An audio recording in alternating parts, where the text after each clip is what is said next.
الو الو الو تيست تيست. الو الو تيستينج 1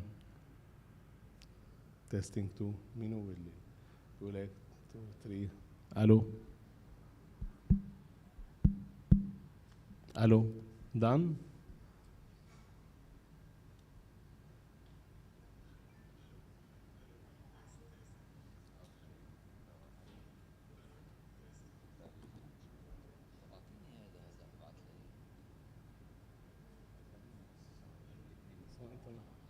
انت حاطط صورة هون، عندك صورة هون.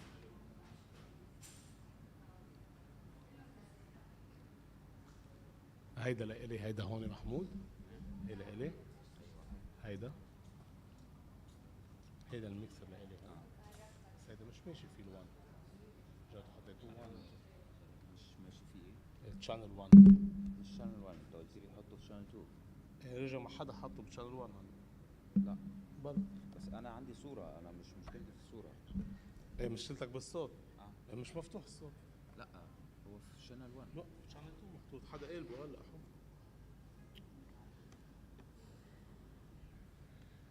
الو الو لا، ده المايك. الو الو. هي مايك، ما في مايك. هون عم بيطلع صوت انه عم تحكي، بس اقفل كده، اقفل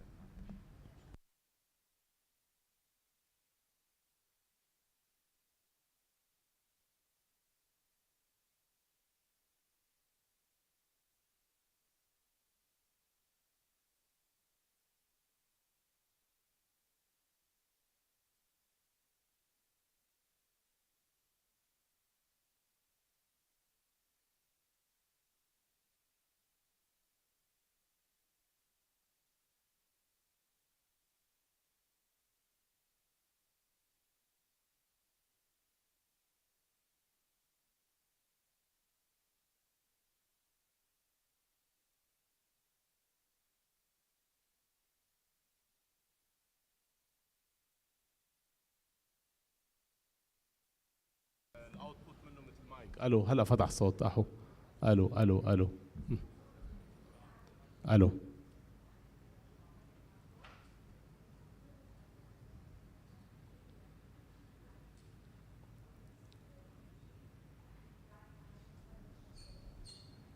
الو تيست 1. انت شو بتعمل بريفيو اول شيء ستريمينج؟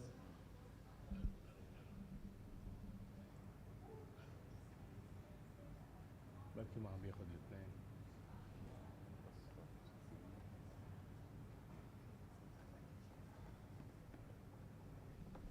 الو اه ليك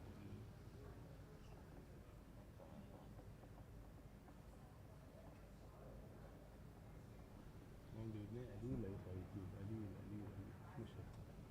اسمع الصوت. الو الو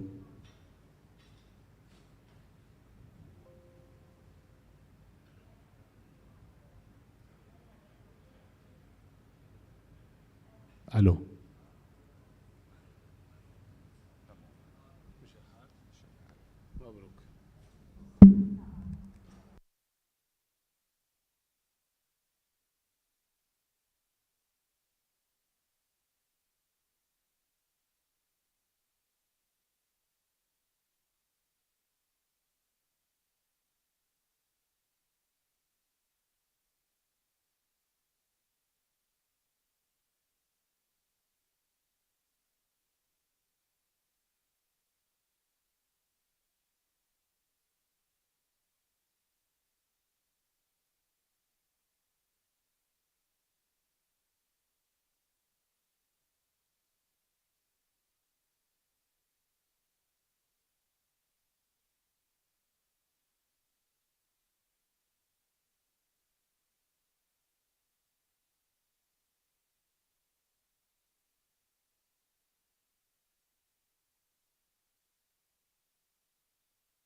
الو.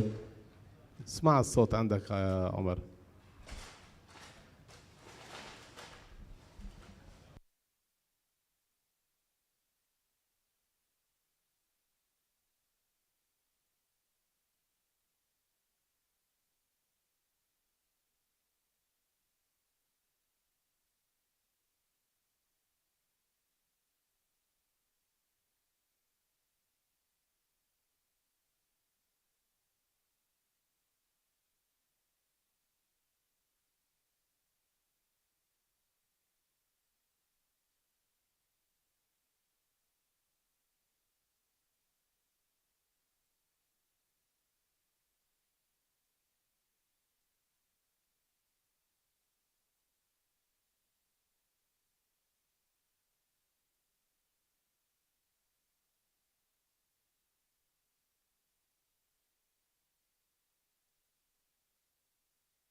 1, 2, 3 English channel. 1, 2, 3 English channel. 2, 3 English channel. 1, 2, 3 English channel. 1, 2, 3 English channel. Do you hear me loud and clear? هيدا الواحد. This is one, huh? This is channel 1 English channel. Do you hear me loud and clear? This is English channel. Do you hear me loud and clear? 2. سمعني? This is English channel. Do you hear me loud and clear?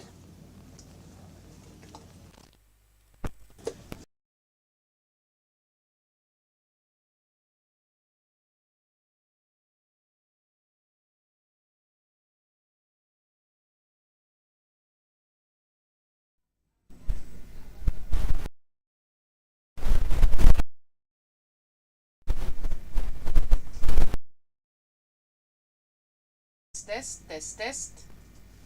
بدك على channel 2.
تست تست تست تست.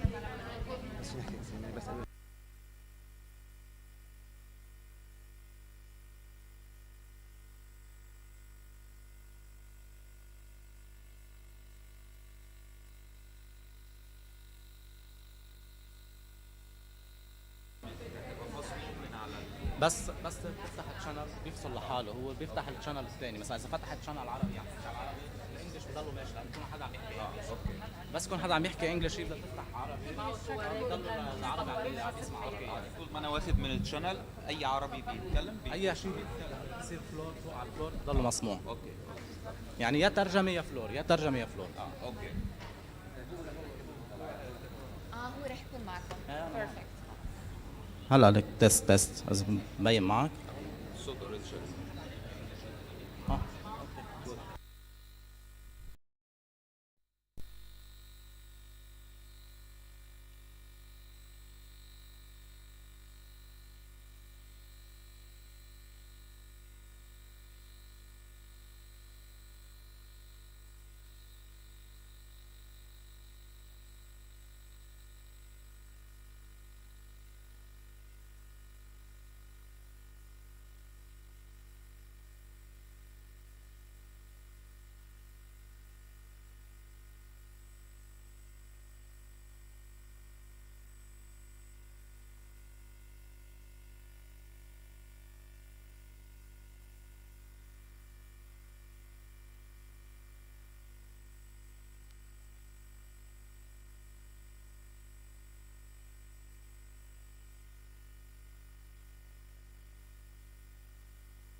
أيها الحضور الكريم. Honorable Assembly, pleased today to welcome you in this workshop under the title Cultivation of Olive, Production of Olive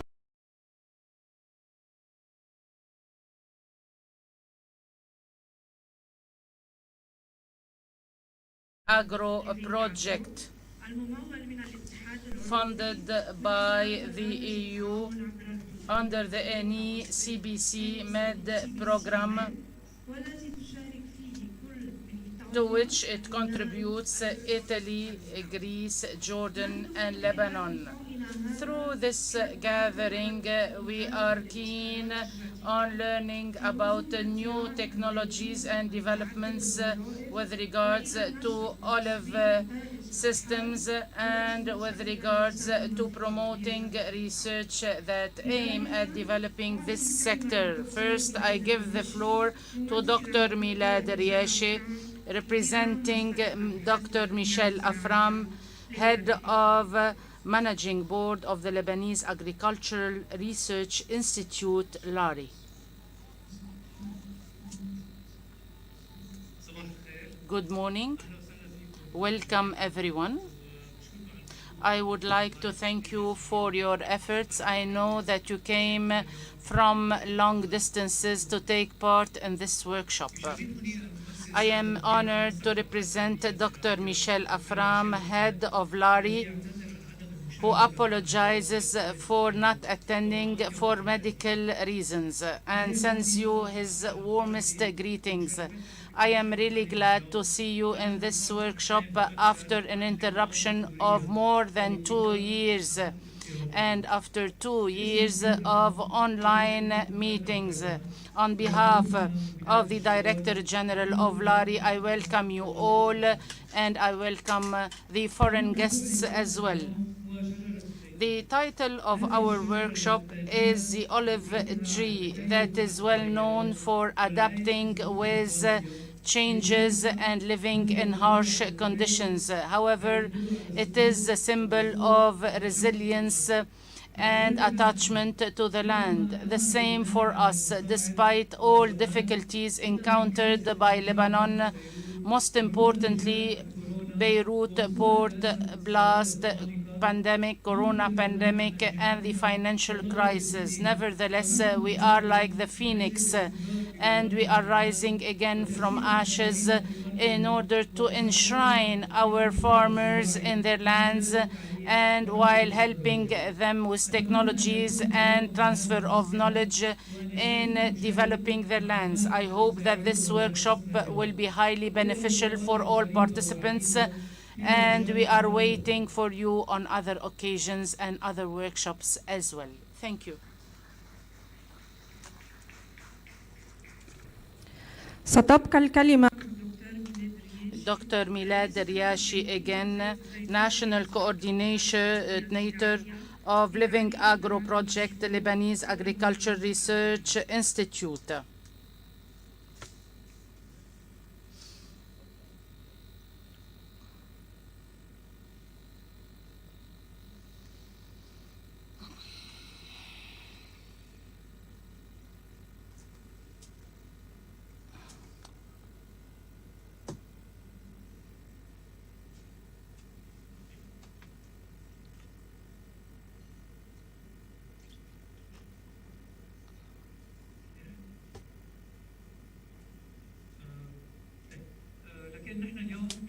We are gathered today within the framework of the first workshop or the B2B event,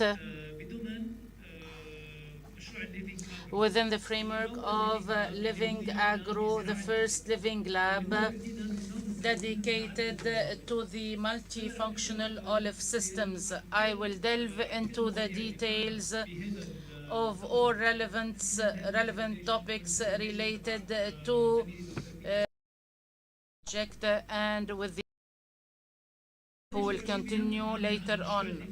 I'll give of CBC MED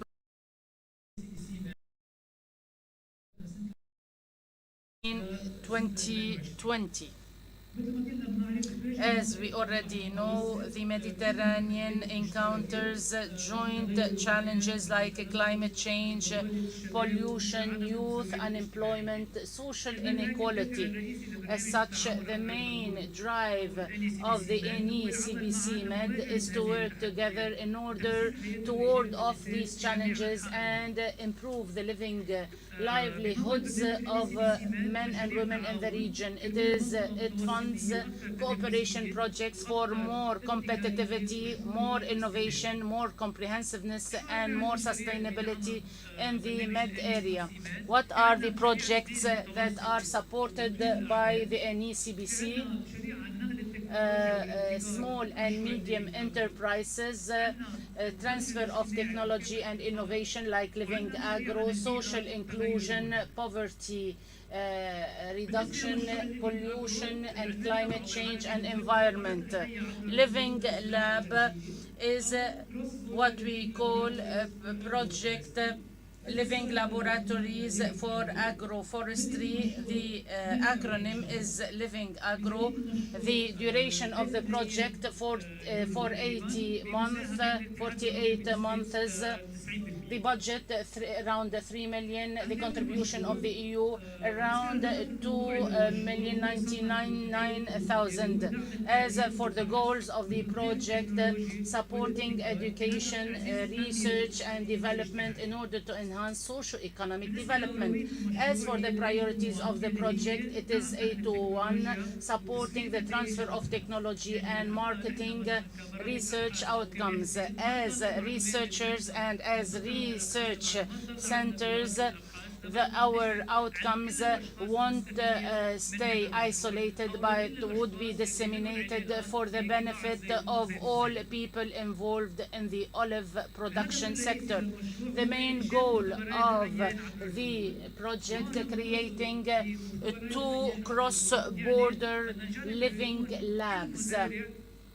As such, each farmer would have like a living lab, or each participating country would be a living laboratory cooperating with other participants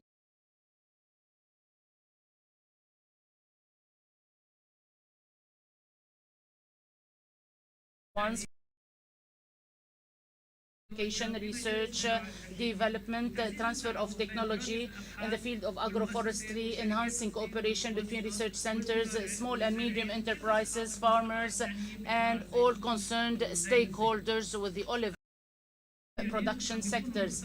As you can see, the two living labs are a link between the research and all stakeholders involved in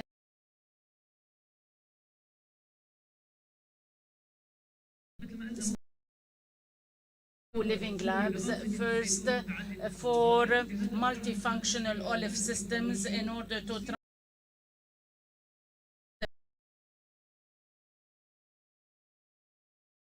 research and in with regard olive systems. Second living lab, it would be about enhancing technology, marketing, research outcomes through the creation of the second living lab, which is a cross-border for forest for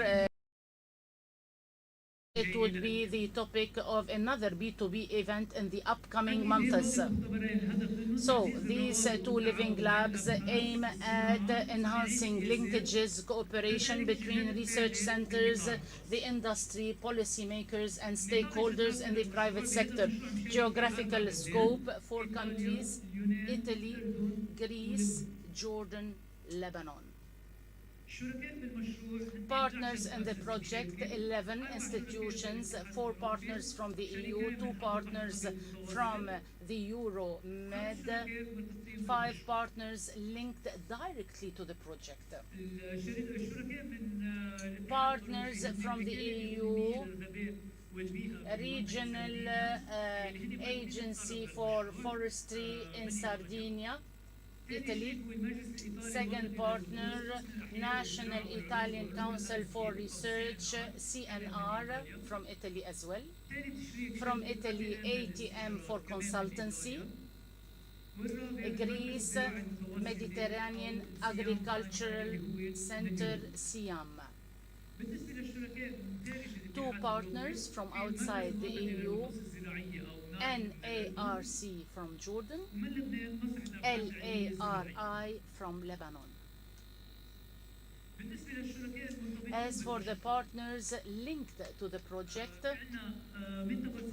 from Italy we have the Independent Sardinia, the Defense Department for the Environment. From Italy as well, the Forestry Agriculture Reform Department. From Italy, the Regional Association for Enhancers. From Italy, Coldiretti as well. From Lebanon, Lebanese University in Beirut, Faculty of Agriculture. I'll give you an overview about LARI, which is the Lebanese Agricultural Research Institute. It is a government institution funded in 1957, headed by a board under the supervision of the Ministry of Agriculture. In LARI, we have different stations scattered on the Lebanese territories. The objectives of LARI are to conduct scientific research in order to enhance the agricultural sector in Lebanon and safeguarding good relationships with farmers, developing research activities in order to find solutions to the problems of farmers. Within LARI, in 2011, we have the Olive and Olive Oil Department, headquartered in Tel Amara. We have a central research lab with well-advanced equipment, GCMS, for the testing of sterol and oleic acids in olive. We have GCFID, we have the HPLC DADFL for testing the phenol material, and we have TDNMR that we will talk about later on, and that enable us with a small click to learn about the quantity of olive oil in each olive, and like this we would control the olive pressing houses and avoid losses. And we have 3 genetic complexes in order to test the stability of oil and the oxidation of oil, and like this we would compare between the different qualities of oils, and this would enable us to learn if the olive trees were irrigated or not irrigated.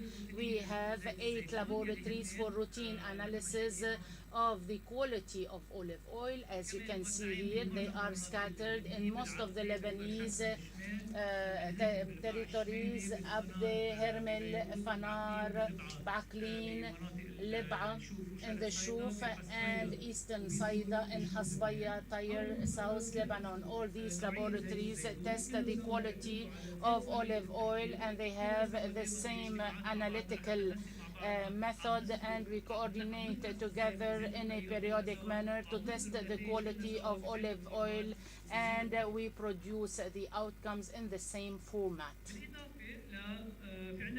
In addition to this, we have 3 genetic labs in LARI for the we have like 70 types of olive from different olive producing countries. We have another genetic lab for local olive trees in Farshahna, and another lab for the types of olive in Tyre, and we are controlling it with the help of the Ministry of Agriculture and the International Council for the Quality of Olive Oil in Spain. We add different types to this lab. We add varieties in order to check the quality and the health status, so as to be able to increase the production. Back to Livingagro, as you can see, the structure is the following: World Package 1, dedicated to the management. The coordinator is Forestas that applied to the project. The World Package 2 about communication and marketing the outcomes of the project. The coordinator is as well Forestas. We have World Package 3 dedicated to cross-border living laboratories for agroforestry. The coordinator is Lari, Lebanon. World Package 4 dedicated to technology transfer. The coordinator is Mike, which is the Greek partner in this project. In these world packages, all partners coordinate and communicate together in order to execute all the project's activities. Who are the beneficiaries from this project? As you can see, cooperatives and farmers in general, small and medium enterprises, public and private companies, research centers, academia, policymakers, industries, users of innovation, consultancy companies, and extension services. Here, very quickly, you will see the different benefits through an IT or ICT platform that is available on the link on the screen that you can access from each part of Lebanon and from worldwide to follow up the activities of this project. There are also e-learning modules or online trainings. The participants can register themselves on the platform and attend e-learning modules related to the cultivation of olive trees or related to agroforestry in the olive lands through B2B events, including this one and the upcoming events. Through the index of innovations, we will see today 2 innovations in each one of the 4 participating countries. There will be B2B events and there will be an index of innovations that you can learn about.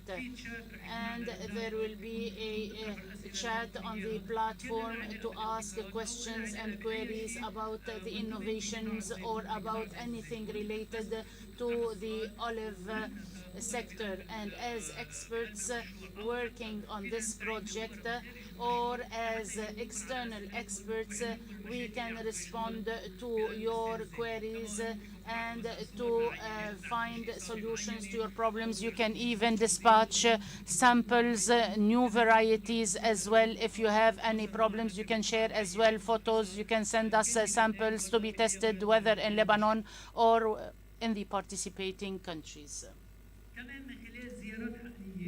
Through field visits as well, through the activities of this project, we conduct field visits. We meet farmers, cooperatives,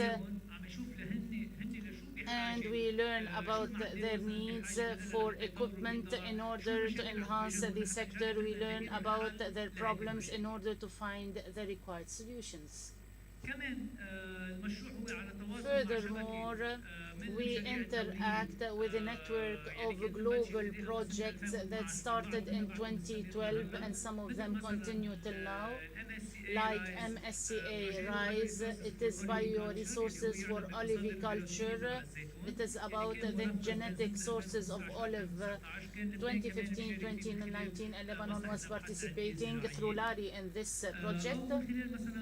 There is another project, ENPI-CBC MED, cross-border network to foster knowledge-intensive business incubation and technology transfer, under the acronym NetKite 2007-2013 between France and Italy. And there is Alcotra Italy France Territorial Cross-Border Cooperation Program, and there is the FP7 Ag Forward. We are in direct contact with them to learn about their outcomes and their research, and we share with them and we take part in such research. Thank you for your attention.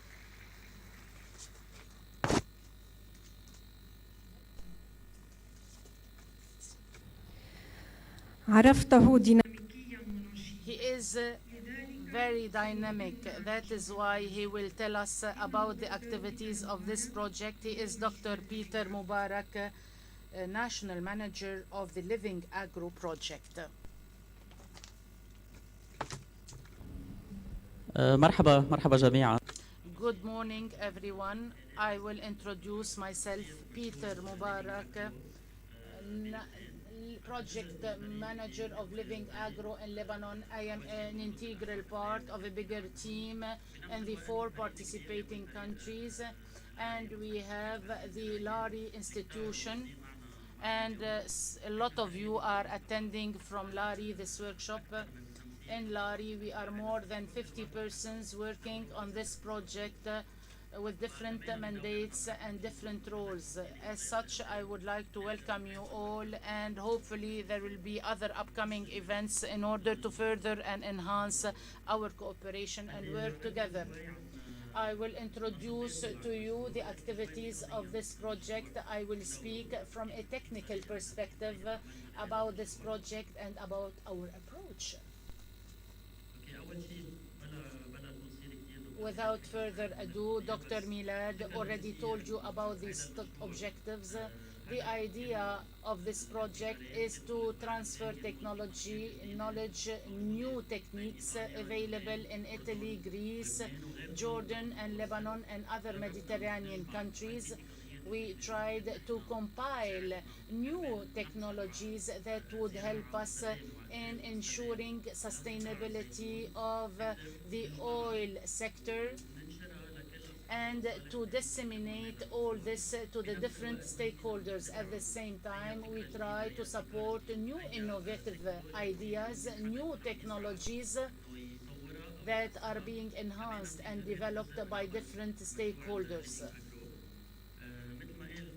As indicated by Dr. Milad, there is an ITC platform that would be active very soon. Of course, we will update you about the name of the ICT platform that would be a tool for sharing information. There are the 2 living labs. I will speak about them, and they are an integral part of Livingagro activities. When we say living labs, we think that there is a physical building or physical premises, and that there are people working in them. We are not talking about physical premises or physical equipment. We are talking about living labs that are present everywhere. I'm talking here about the laboratories affiliated to the institutions participating in this project. Through the 2 living labs and the ICT platform, we try to gather economic stakeholders, researchers as well, and you are among them today. We have heads of companies, we have engineers, we have physicians, we have owners of oil pressing houses. This would contribute to sharing information, concerns, problems on the one hand, on the other hand, sharing research to turn them into concrete terms and to reach concrete results for the benefit of different sectors, and at the same time we guide research towards applied research for the sake of the economic stakeholders. As you can see, the title of the project is Livingagro or Agroforestry. Recently, agroforestry globally became a very important term. When we say agroforestry, we do not talk specifically about forests. When we say agroforestry, we are not talking about a new technique. It is an old technique. As for us, we are doing our utmost to promote it once again, because agriculture is focusing either on olive cultivation or tomato cultivation, When we say agroforestry, we talk about fauna and flora, about biodiversity that should be sustainable. We should refrain from talking about unilateral agriculture. So if we continue with the traditional agroforestry, this would lead to biological imbalances, and this would lead to a lot of shortcomings when we talk about agricultural production. As such, agroforestry leads to sustainability of crops and production. Today, we will learn about different innovative ideas that would be tackled by the different technicians participating in this sector. How we would introduce agroforestry to the olive production by enhancing the quality of the soil, the quality of oil, the management of the soil. We will learn about techniques from Jordan, Greece, Italy, and Lebanon. At the end of the day, if we look back at the agroforestry, it used to prevail in Lebanon. Our ancestors used to produce, of course,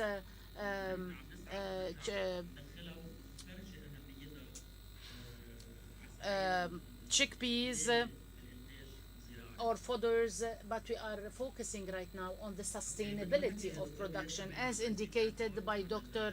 Milad, we have an ITC platform to be launched soon.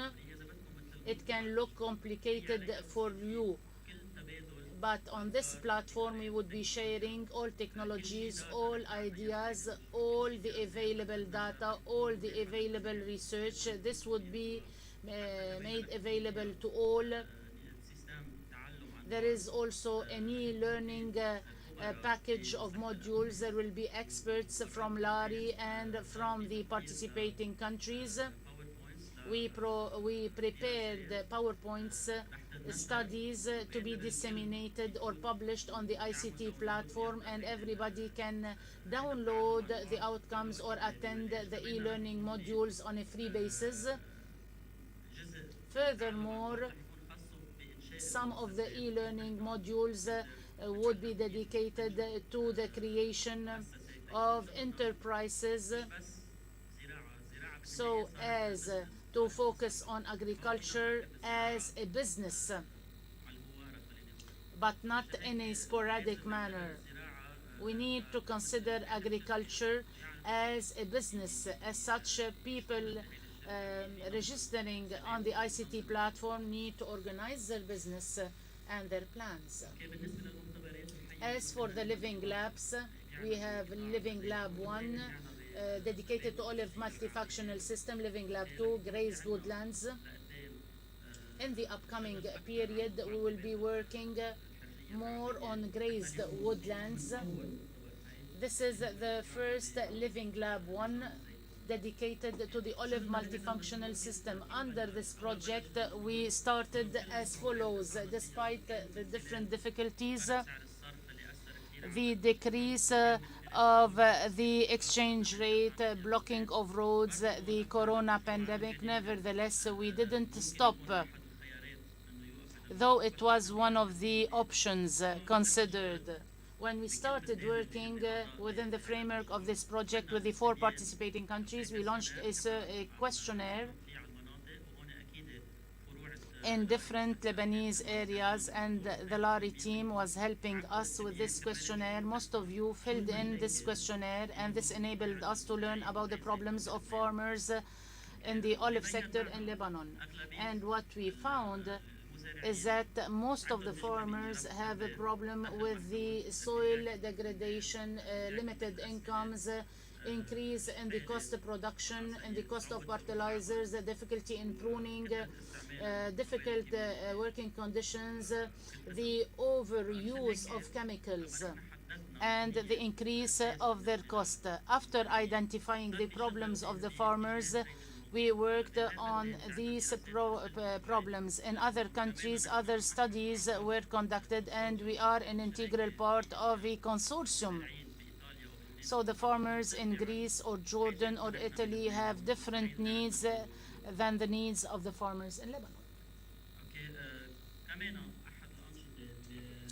Other activities encompassed by this project: e-learning. A part would be available on the ICT platform, and you need to register yourselves. Either you register under Living Lab 1 or under Living Lab 2, and you will get an exhaustive list of studies already completed that you can download. It would be made available on a free basis if you are interested in Living Lab 2 agroforestry component. You can enroll in the e-learning modules dedicated to this. Next step, after the questionnaire, we conducted field visits. Through those field visits, we toured different Lebanese areas with engineers, researchers, doctors, and we were in a direct contact with farmers and economic stakeholders, and we learned about their concerns, their problems, their needs, how to be able to help them through the Living Agro project. We toured the south, the north. Of course, we'll have other field visits to other Lebanese areas or Lebanese institutions so as to be able to be closer to the people and to be able to help them in a better way. Within the framework of Living Agro project as well, underpinned by the outcomes of the questionnaire and the field visits, we have a part of the budget dedicated to trials or experiences. We have completed some of the tests or trials. Some of them were conducted with our partners in Italy or our partners in Greece or in Jordan or other countries. And some of them are conducted on a local basis with Lari as a major partner. But we are partnering with St. Joseph University. Our Dr. Afif will tell us about an innovation that we are working on since a certain period, and we have a partnership with the LIU University. Here we are talking about crops in olive lands or olive groves, and our colleague Dandash will tell us about this. We worked as well in Abra with Mr. Walid Mshantaf and in cooperation with Dr. Abdel Qadir Al-Hajj. Here you can see we cultivated green manure and we tried different mixtures to see their impact on the soil and the production of oil and olive. Very soon the results would be completed, and in the upcoming B2B event we will be publishing those outcomes. We work as well in the labs dedicated to oil production and olive oil. You can see here the equipment available at Lari. Such equipment gave us in a simple way and at a very low cost an idea about the quantity of oil in olives. Here we are working with St. Joseph University, Dr. Wadia specifically. This is a way to find about the amino acids present in olive oil and to learn about the phenolic compounds and the characteristics of phenol. With USG, we are striving to share experience, to share tools and equipment to achieve better results. Within the activities of Living Agro project, we are keen on signing memoranda of understanding, research agreements with different institutions. You have USG, Lebanese International University, private companies with which we can cooperate in specific research to enhance their approaches and working processes. Today we are in this B2B event. The idea, and there is a spacious time in the afternoon sessions to sit together, to network together. Some of the farmers might be interested in talking with the innovators about specific topics for further cooperation. Any one of you might be interested in uh, uh, um, um, meeting specific engineers, doctors, or experts, or people from Lari or from Europe. The objective of this workshop is to gather economic stakeholders together with research stakeholders to further cooperation and to ensure sustainability of cooperation. Thank you for your attention. I hope that this day would be beneficial for all of you.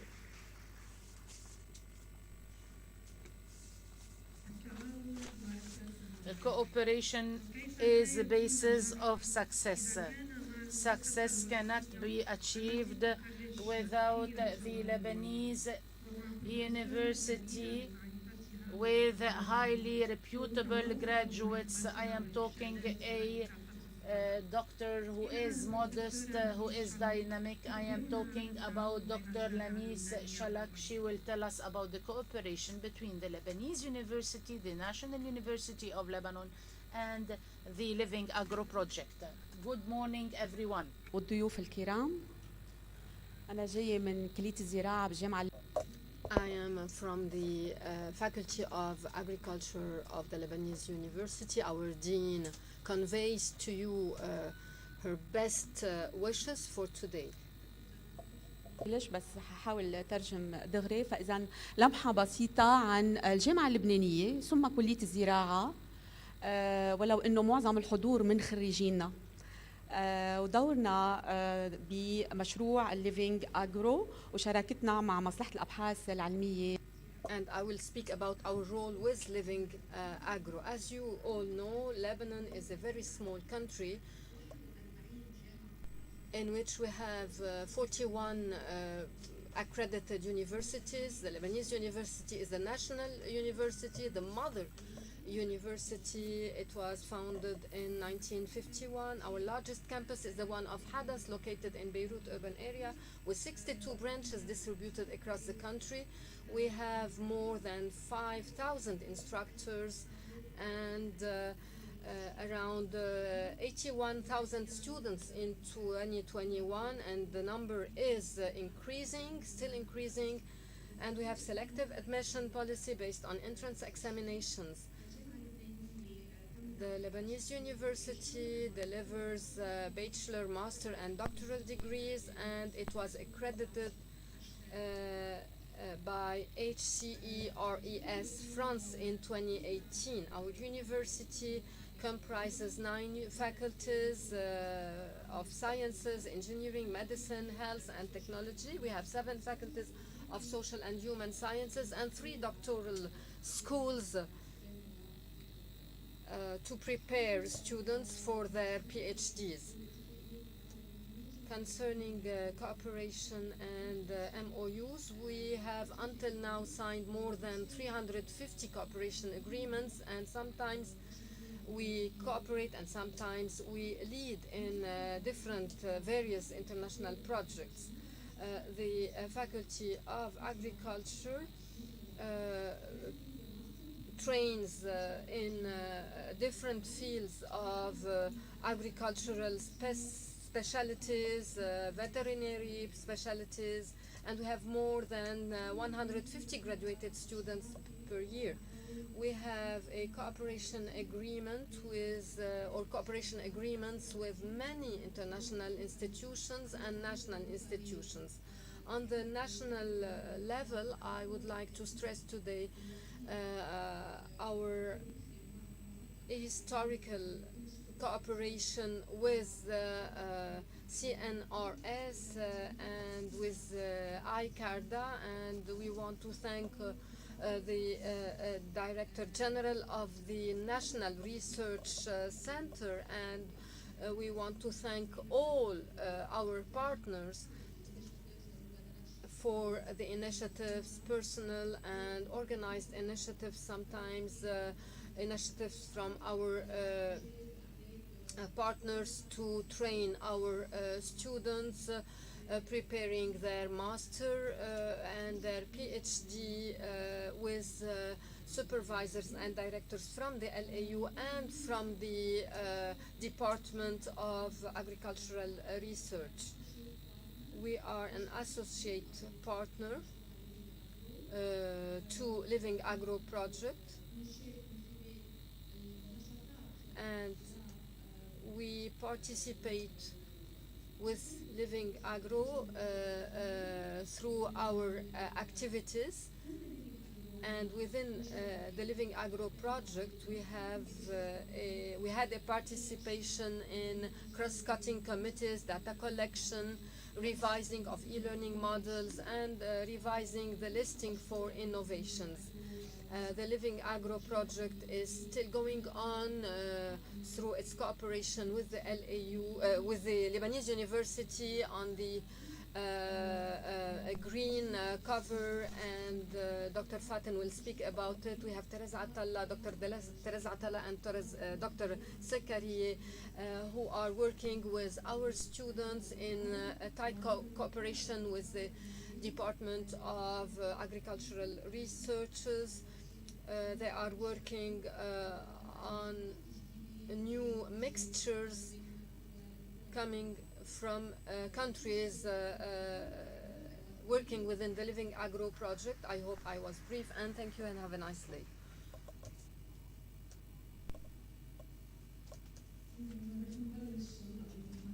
We'll now start with the interventions. Most of them will be in English, and you have access to simultaneous translation.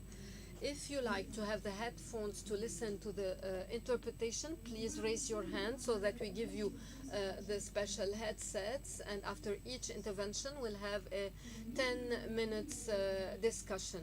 Who would like to follow the simultaneous interpretation into English? Into Arabic, sorry, when the intervention will be into English. The Greeks think that Athena, god of wisdom, is the first one who planted an olive tree in one of the temples of Acropolis. This is why the Greeks attach a great importance to the olive tree. Dr. Anastasia Pantera will talk to us about intercropping olives with chickpeas. So, Dr. Pantera, the word is yours. Hello, good morning, and I would like to thank the organizers for giving me the opportunity to be here in this wonderful country. And I really wish that pretty soon these problems that I've heard, that I have seen that this country is facing will be just a nightmare, and everything will be great soon, very soon. So my name is Anastasia Pantera. I'm a professor at the Agricultural University of Athens in the Department of Forestry and Natural Environment Management, and I'm working on agroforestry. What I'm going to present to you today were some results from some field trials and experiments we have conducted in Greece on olive groves in agroforestry. This has been the work, a lot of people has worked in these trials, so I just mentioned some of them here. These are some pictures from the areas that we have conducted these results. So in Greece, being here, I have seen so many common things in our country and your country, so I think we are all Mediterranean. So I assume that also you have similar results and data for olives. They are widespread throughout Greece. So a lot of, okay, better? Okay, thank you. So sorry. Okay, So a great part of the olive groves in Greece are agroforestry ones, which means that they are combined with various annual crops and or grazing. The olive tree is actually considered to be the tree with minimum requirements concerning nutrients, and a large parts of olive groves in Greece can be found in steep slopes and terraces, and they are specifically designed to support the soil because, as you know, Greece is quite is a mountainous country. So what about agroforestry? Agroforestry, Dr. Mubarak also gave you some information about agroforestry. Agroforestry is actually the mixed use of land. That means that in the same piece of land, you use more than one land uses. I mean, it's not just agriculture, it's something more. So we have many combinations in the same piece of land. So the olive trees would be combined, the olive groves would be alone, so that's totally agriculture. But if it's combined with other annual crops, then that is agroforestry. Or if it's grazed, then this is also agroforestry, and we call it silvopastoral. So, these are the traditional forms of olive groves in Greece, and in the past they have been used by sheep, goats, and the presence of other animals. But it has been also quite in many parts of the country has been intercropped with wheat and other cereals, maize, alfalfa, or vines. And also there has been also a combination of vegetables and other crops. However, lately we are quite cautious with the use of vegetables in between, and a lot of agronomists would really prohibit this. Among these combinations would be also the natural herbaceous vegetation. So these are mostly used for grazing. And animals can graze directly in the natural vegetation or graze the planted crops directly or after a hay cut. We have, has Athena, as I've heard before, it has been quite generous to give us this tree because it provides us with numerous projects. And I'm pretty sure that you all have the same production as here as well. So here you can see one picture of the plot that we have conducted our experiments. And of course, you can see also the biomass and the farmer that has collaborated with us. He used it actually for mulching and not burning. And also for the prunings, he used the prunings for, in Greece we use the prunings for many uses, and I assume the same here. And here we have, under the framework of a previous research project that have been mentioned before, the Ag Forward project, we have established two experimental plots. The one is here in central Greece, and the other one is here in Chalkidiki. And here, this is the prefecture of Theotida.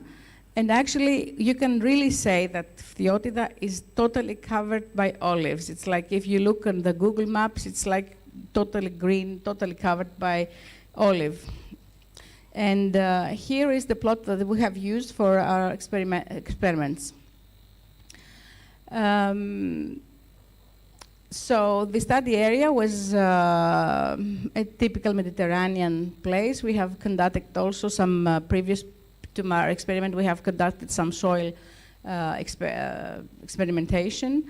And we started planting the chickpeas in 2015. I have to mention right now that as in the Livingagro project, we tried to collaborate with farmers. So it was very important to have farmers in our side, because we may say that this is good or not, but really farmers have to see that this is actually good or not and see it in the real life. So we did a stakeholder meeting, like in the Livingagro project, and we asked the farmers what would they suggest. And they suggested chickpeas in collaboration with the agronomist that was working for us. So we did the same experiment for 3 years.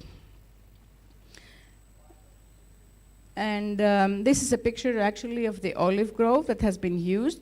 It's quite important to mention a couple of things. That one of these would be the distance between the trees. So the trees distance was 10 meters. So it was quite wide. So it was allowing us to make these intercrops. This is a traditional system. I'm saying this because lately there have been this super high density and high density olive groves. And so this is not a system or a design that is suitable for this type of situation. So this design is suitable for the traditional olive groves that they're quite distant. The trees. See the new chickpeas arising. This is a picture of some months, some days after the cultivation of the chickpeas.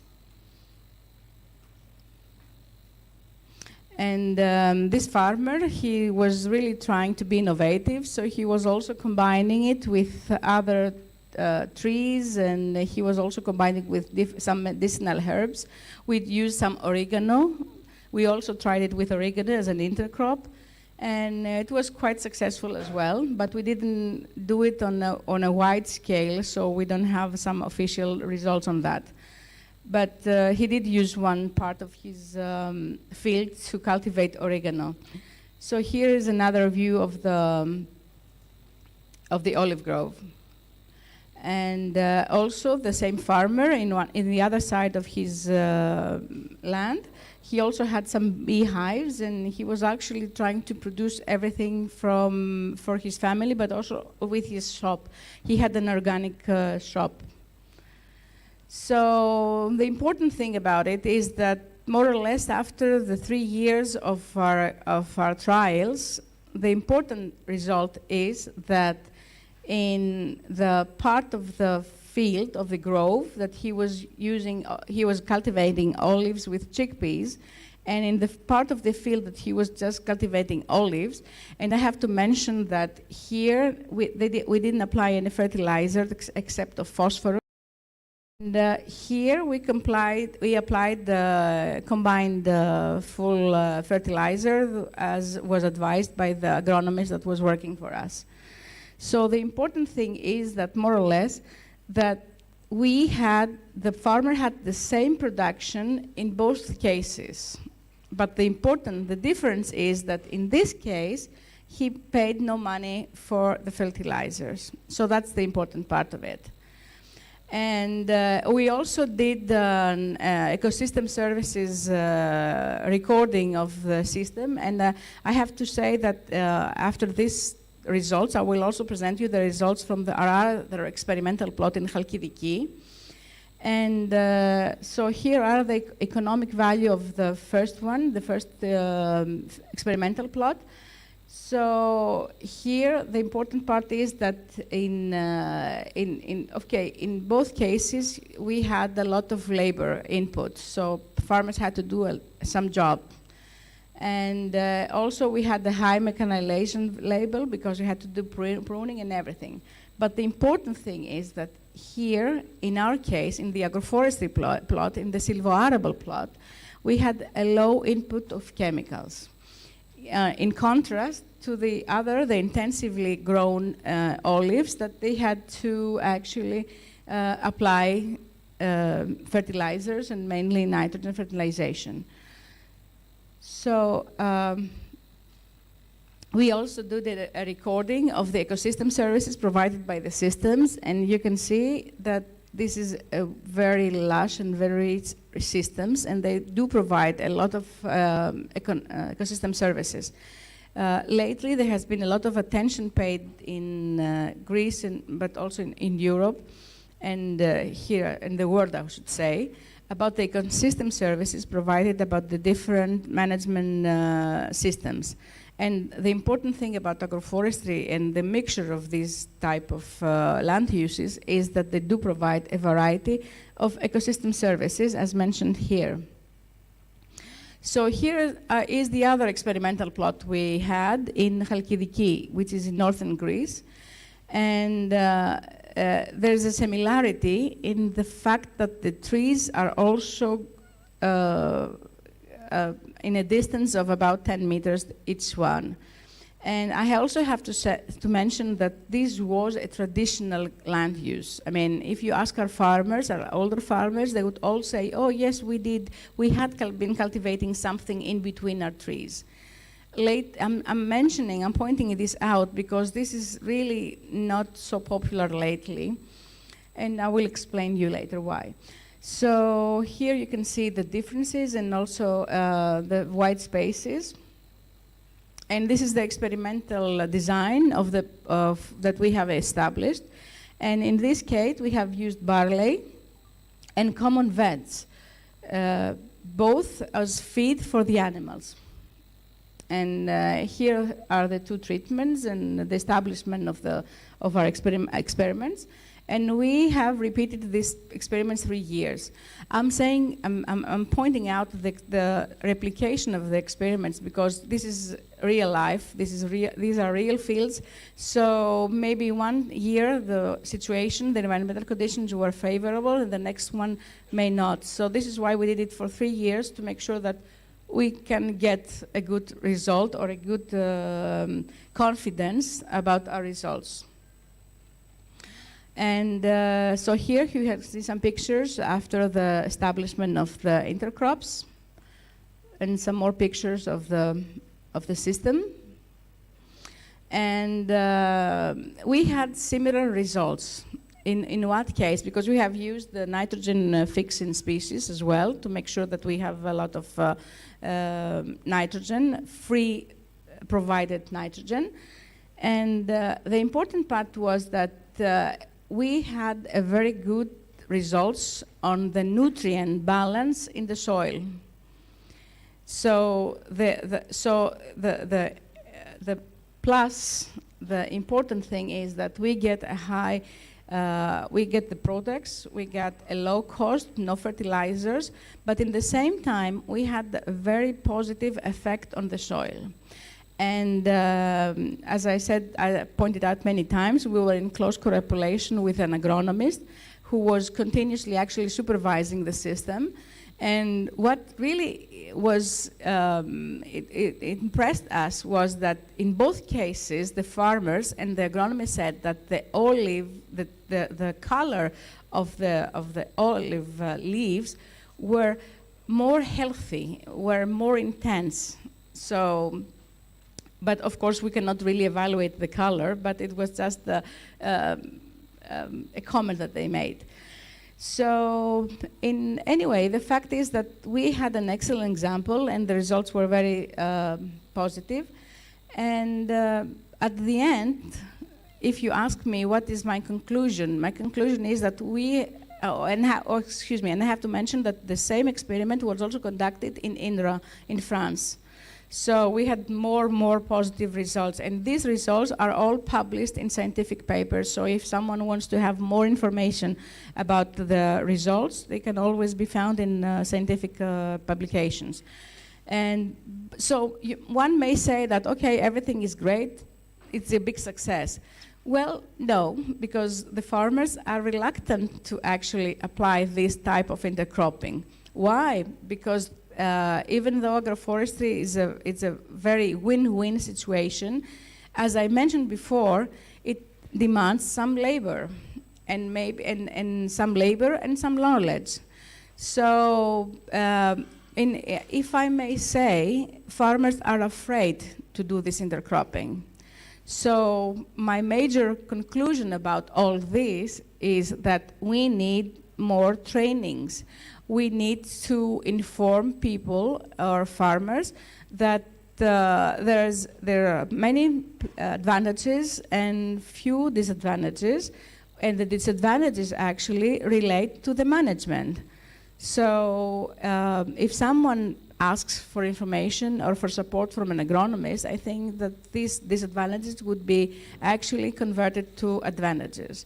So taking into account that lately there has been a lot of concern about soil health and soil biome, so this situation, this type of systems and this type of intercropping, it's very positive for the soil.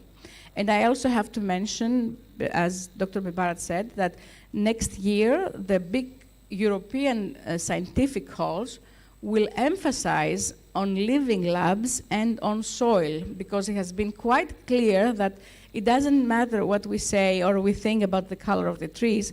The important, a very major and important part of this agricultural system or forest system is the soil. And the soils are not so happy with all these chemicals and everything that necessarily maybe are being applied. So it is a very promising practice. It does increase the economic return for the farmer, and it does reduce the fertilizers, and it does more or less improve soil and prevents soil water pollution. And I might say that, okay, I know I've heard that I assume that importing goods now it's quite expensive here, but I assure you that also it's the same in Greece. Fertilizers are very costly. And the main comment of all the farmers is that they cannot afford to buy fertilizers. So this is a good and a very clever option to use natural resources like nitrogen-fixing species to provide the crop or the olives with the necessary nitrogen. And at the end, I also have to mention that we also did the same experiment with one of my students as his graduation thesis. And I found him about a couple of weeks ago, and he said that he is so excited about the results on his olive grow that he will repeat it and repeat it again to make sure that everybody in Phthiotida, the central Greece part, will actually do the same. So, thank you very much for your attention.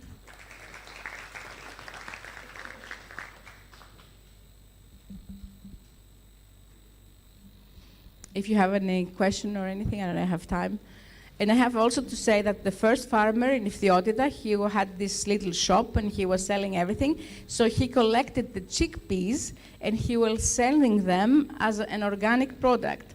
So he was getting even an extra income from the chickpeas that he was actually selling. So, so generally I would say that there is no disadvantage for that. But again, another important thing that I have to mention is that it is in specific situations, like in this widely spaced olives, because this cannot be applied for in the high density and super high density olive groves, or grazing in these super high density and high density olive groves. Or in olive groves that they are quite, because lately in Greece, but I think they're the more specialized people here to comment about that, they are usually pollarding the trees so to keep the olives down and be easier to collect the seed. So in this situation, of course, you cannot apply any grazing. It's quite obvious. But in these traditional systems, I think this is a very good option.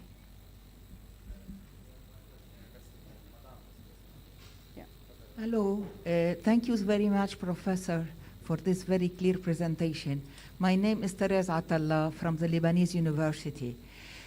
My question is, did you get any trouble terminating the crop?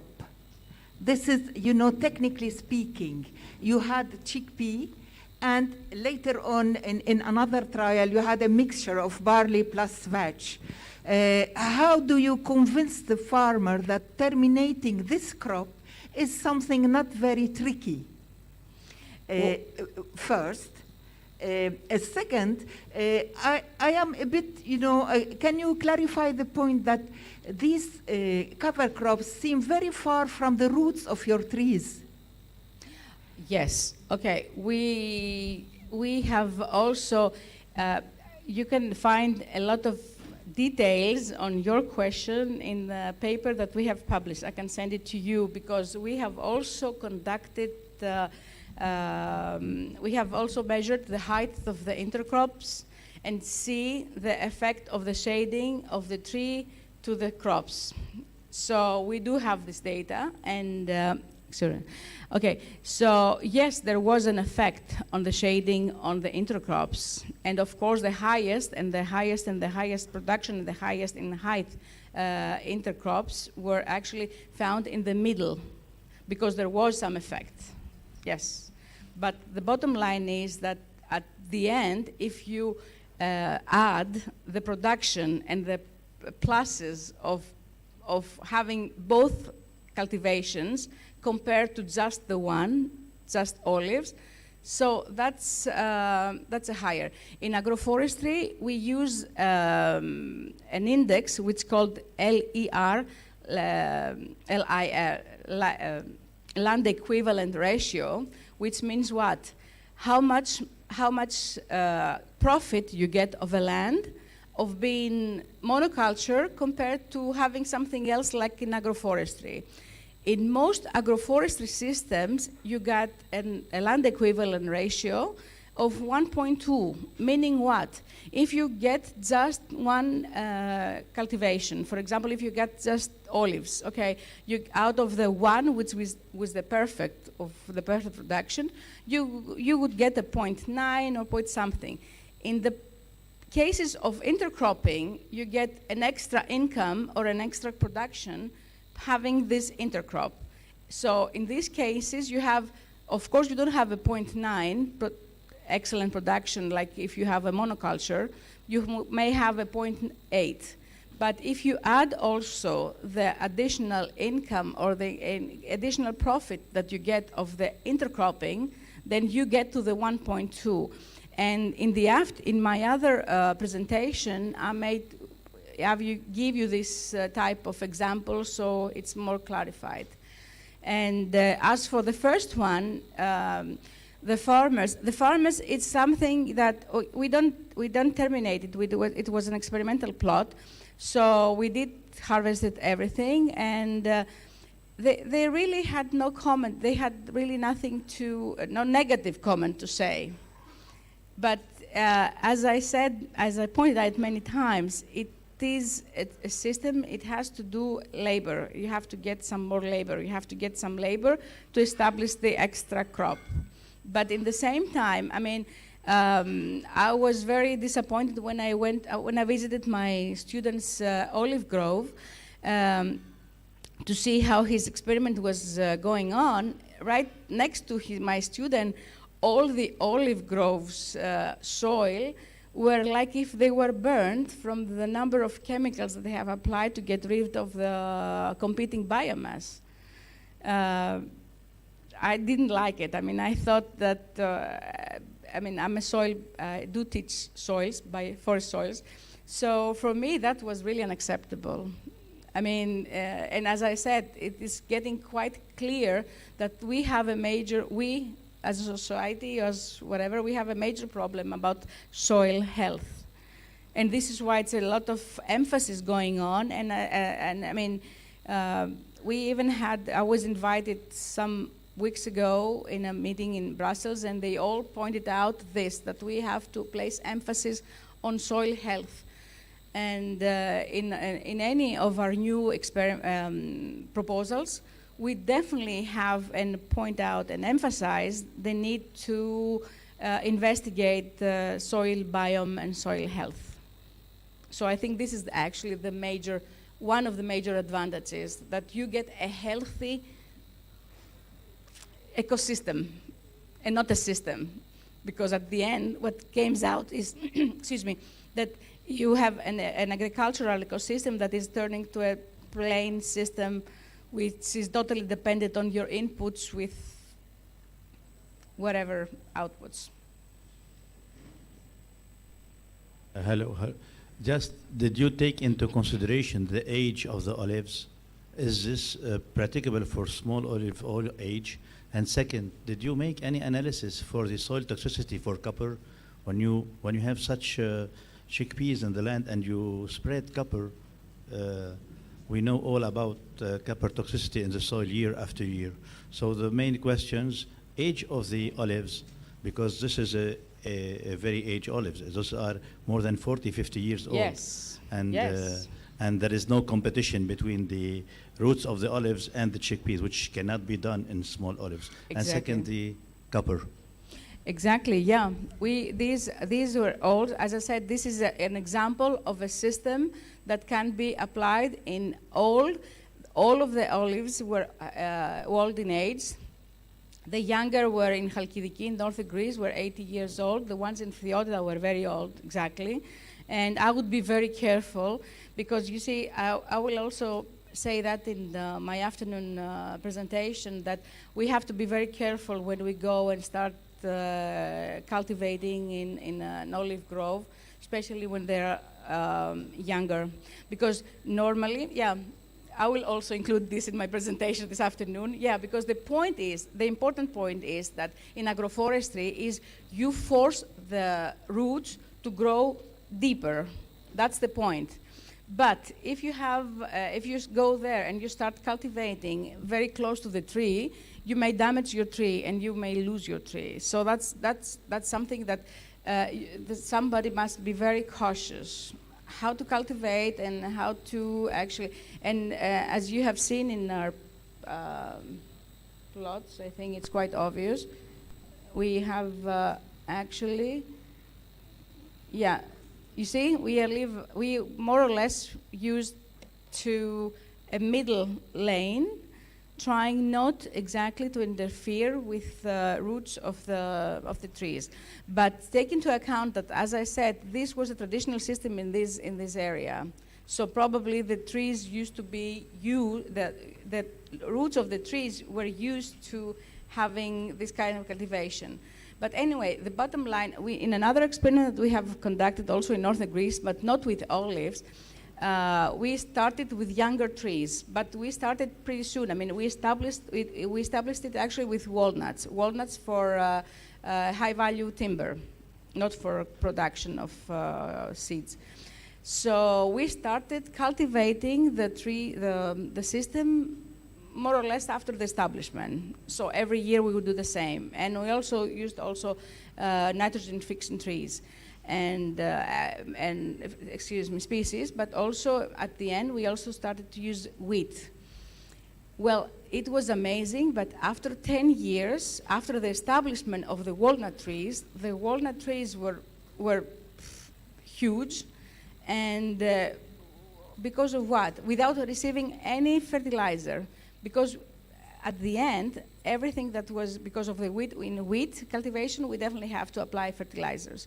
So more or less at the end, we assume, but I will show you some pictures in the afternoon, the roots of the trees acted like a nest.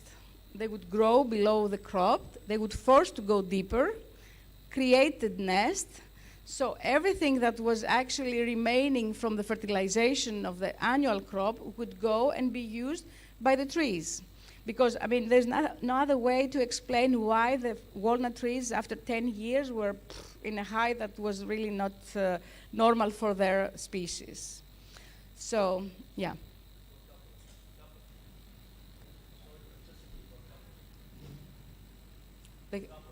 The couple? Oh, it was applied before. Copper.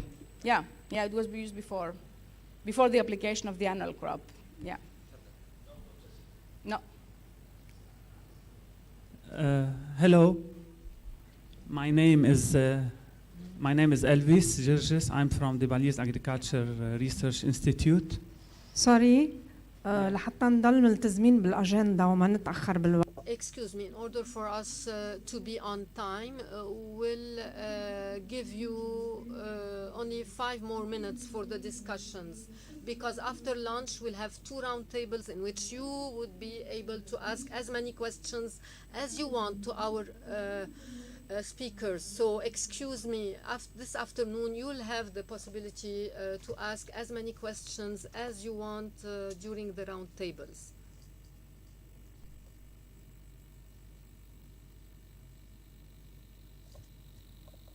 من محطة العبدة. From Abde station affiliated to Lari engineer Fatin Denda. She comes to tell us about the effect of soil management and different cover crops on soil characteristics, olive production, and olive oil quality.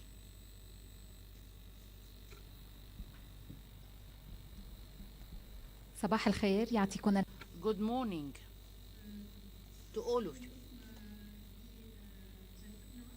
Today, in this session, we will tell you about an experiment conducted by Larry in Abdi area about the management of soil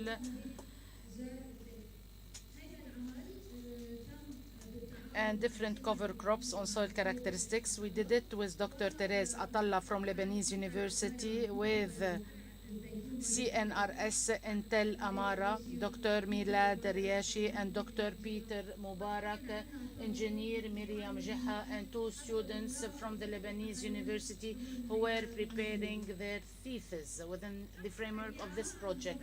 A quick overview about the situation of olive in Lebanon. The olive trees are very important in almost all Lebanese villages because they are historical trees. In addition to this, we use table olives and we use to produce olive oil. As for the olive groves in Lebanon, they are considered as traditional. They are rain-fed orchards. As for the field where we did our experiment, it was planted with the traditional baladi variety prevailing in almost all Lebanese villages. The baladi variety is described as highly alternate bearing variety, depending on the seasons.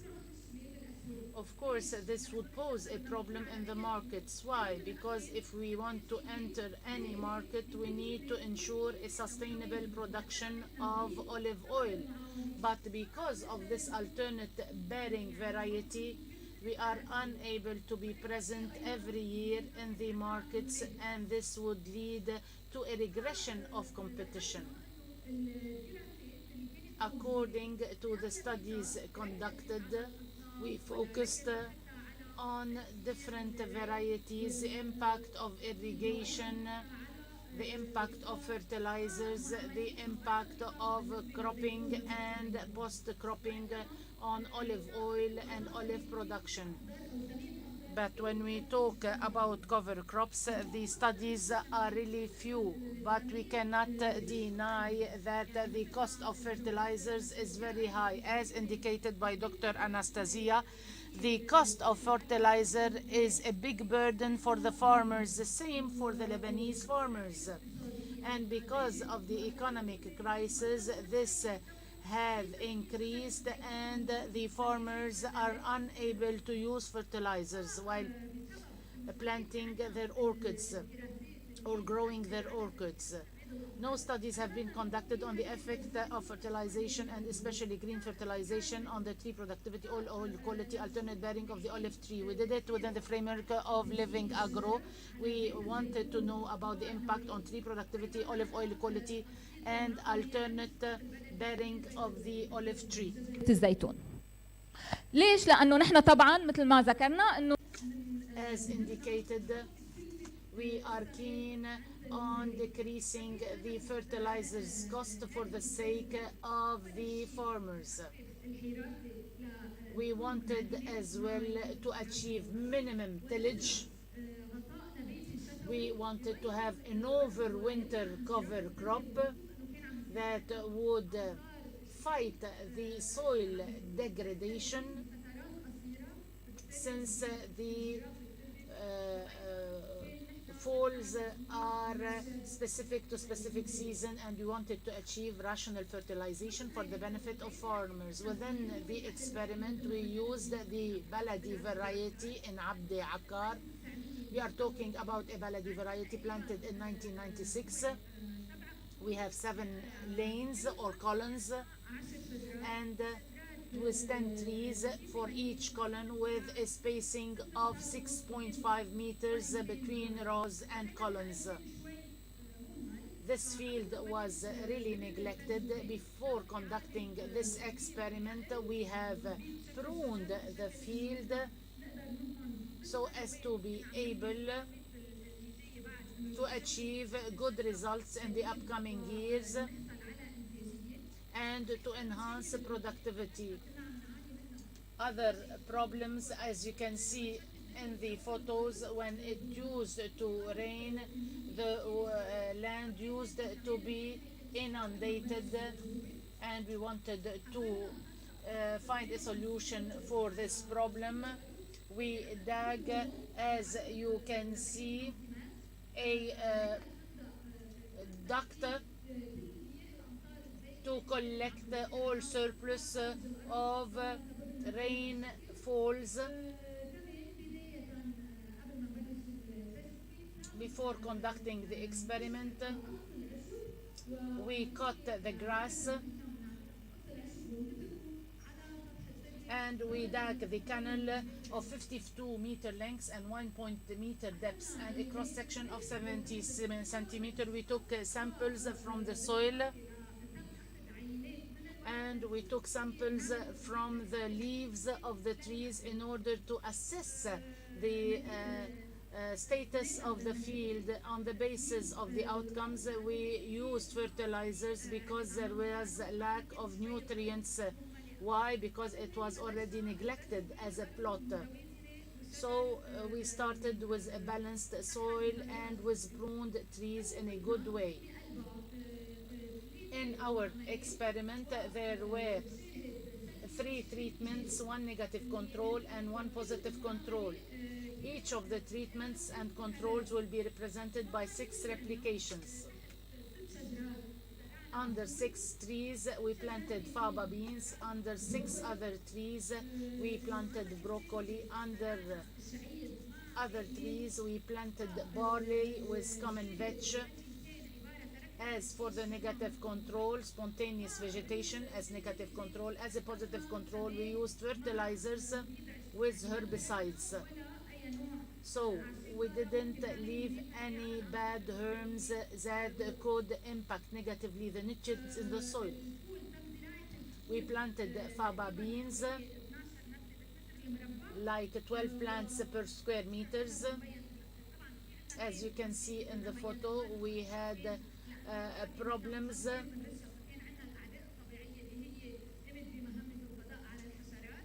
like insects. We planted the broccoli 40 centimeter by 40 centimeter under the olive trees.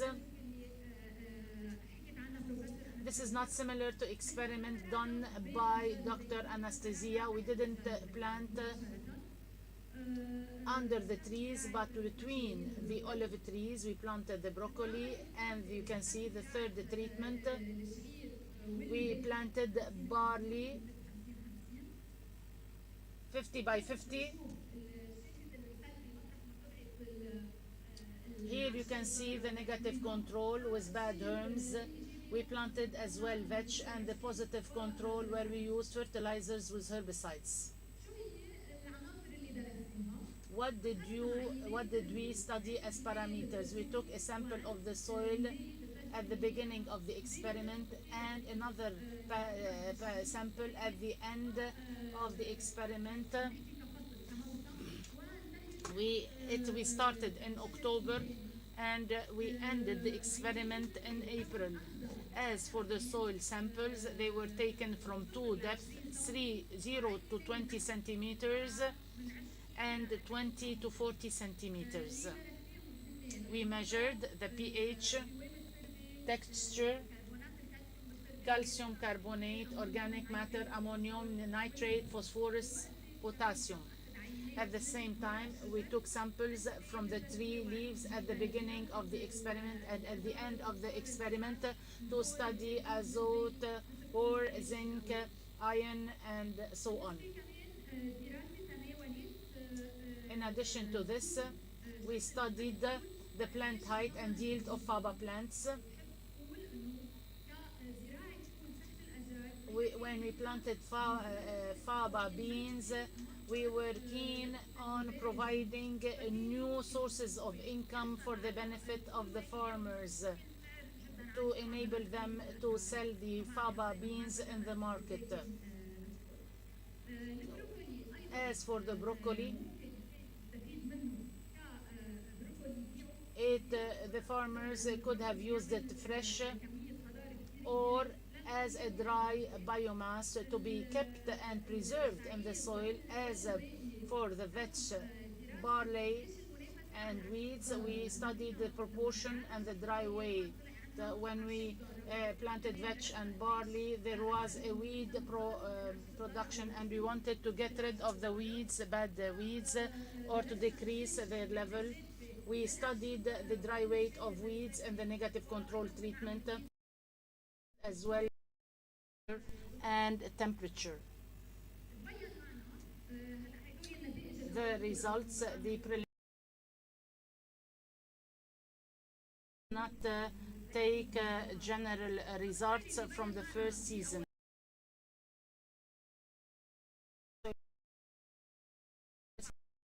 7.15, 7.3. As for the organic, it used to be very high because we are not using herbicides. We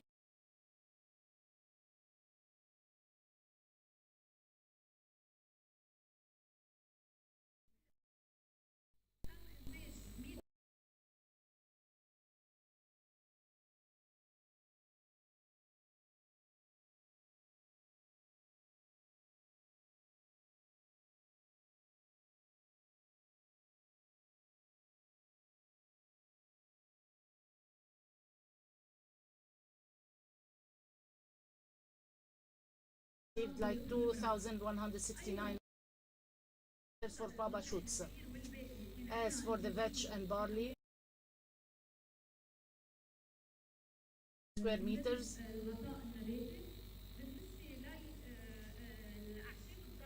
For the bad weeds, we got like 2 kilos per square meters. As for the moisture contents, they range between 77% and 81% in the samples collected. Here I would like to mention that when we dry the material, we were able to decrease the moisture to 50%. And like this, we can use this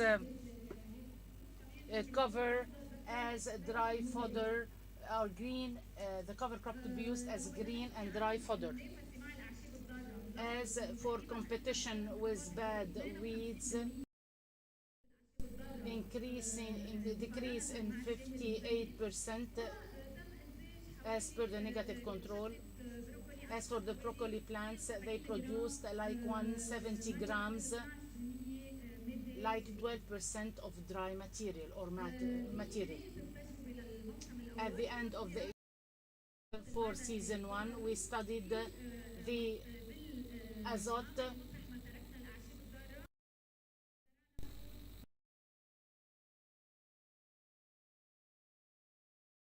herbicides.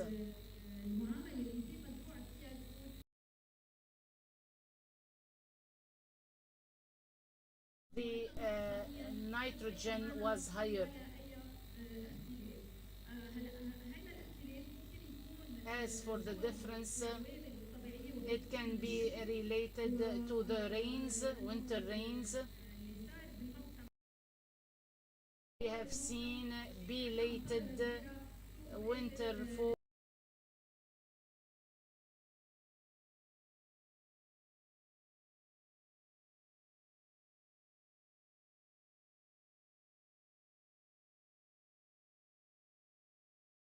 Of phosphorus and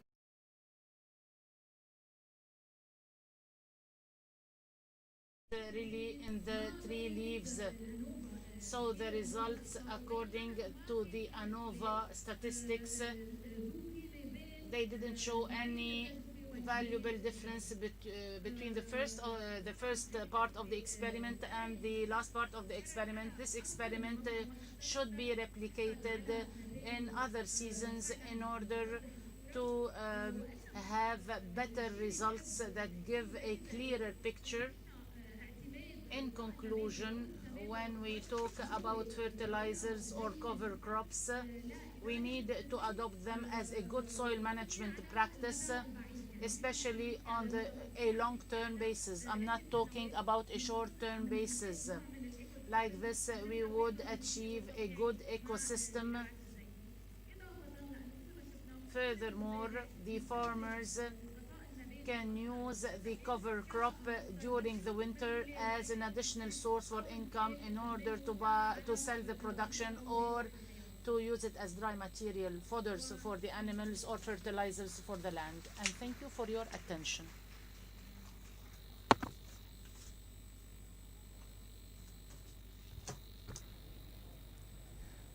Please.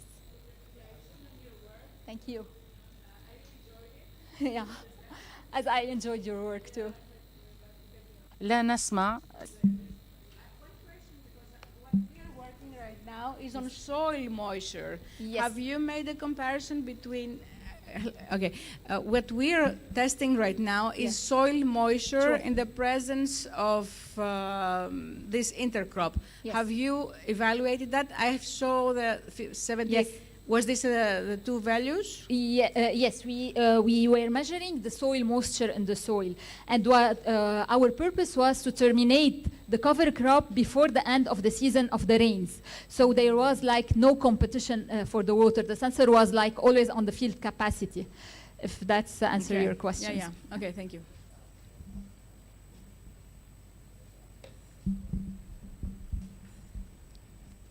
أي سؤال تاني؟ Any other question?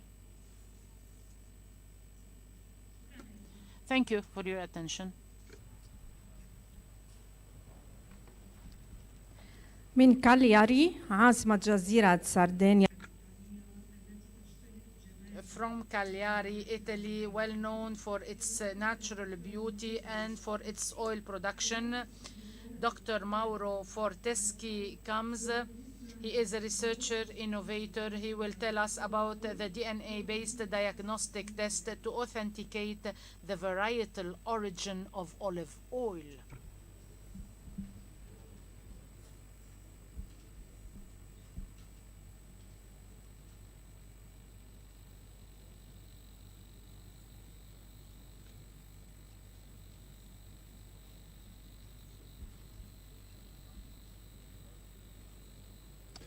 So, good morning to everyone. My name is Mauro Forteschi. I work for Forestas, and I know I'm Del. Can you hear me? No? It's okay? Okay. I know I am the only obstacle between us and the coffee break, so it will be fast and painless, I hope. Okay, just a quick introduction. Oh, this works? Just this one?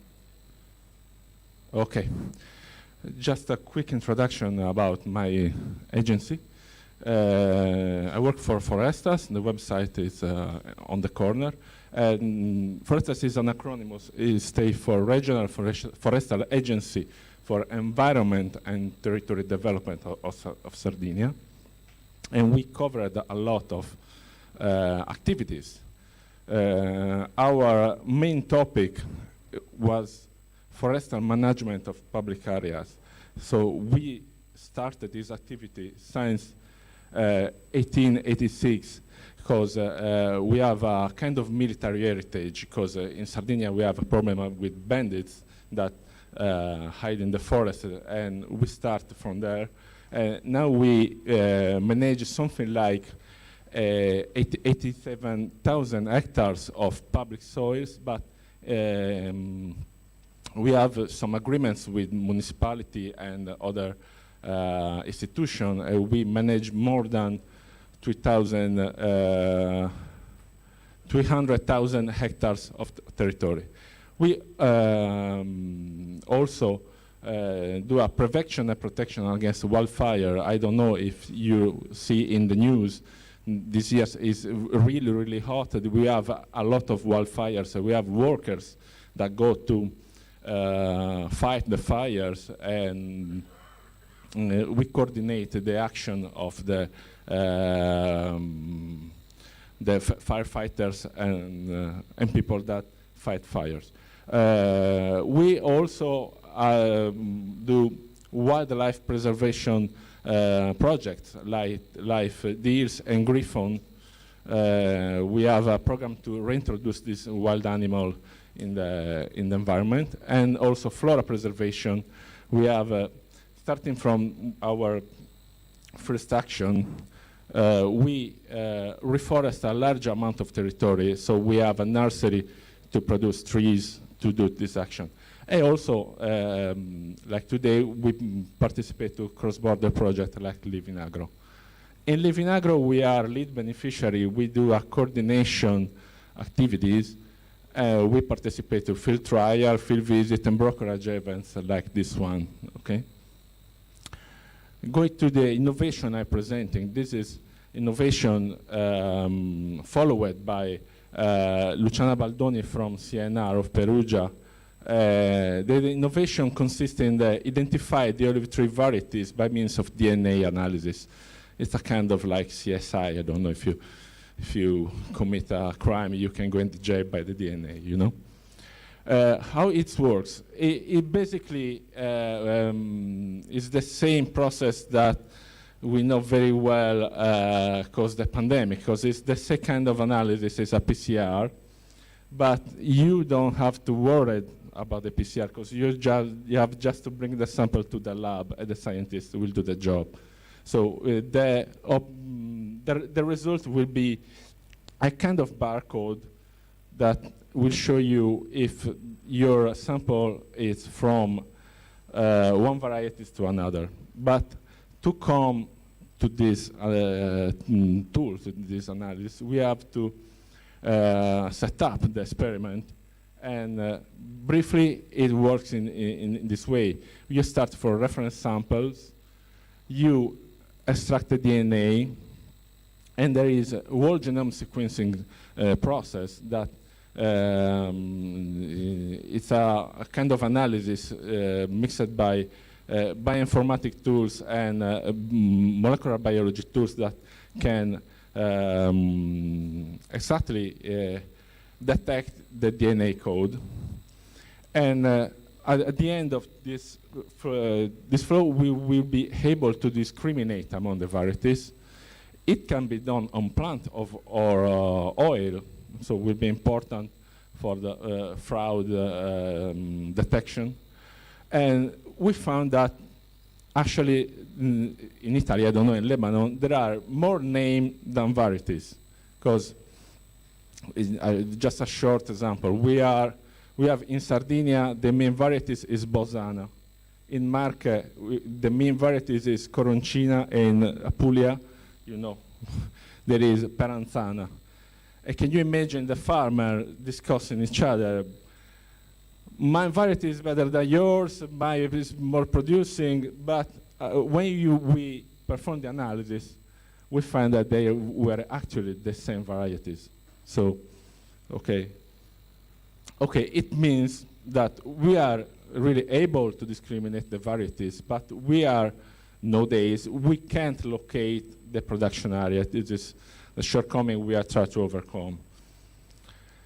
How about the cost? The price, average price for single analysis is about 50 euros. I don't know, after pandemic, maybe the market is getting cheaper because, technology gets cheaper when it gets used from a number of people.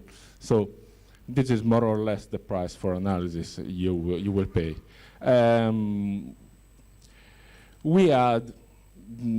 going to introduce the result of the last field visit we did 10 days ago to explain why this innovation will be important for you. We go to the Fratelli Pinna farm. They are olive growers in my hometown, was very close to my hometown.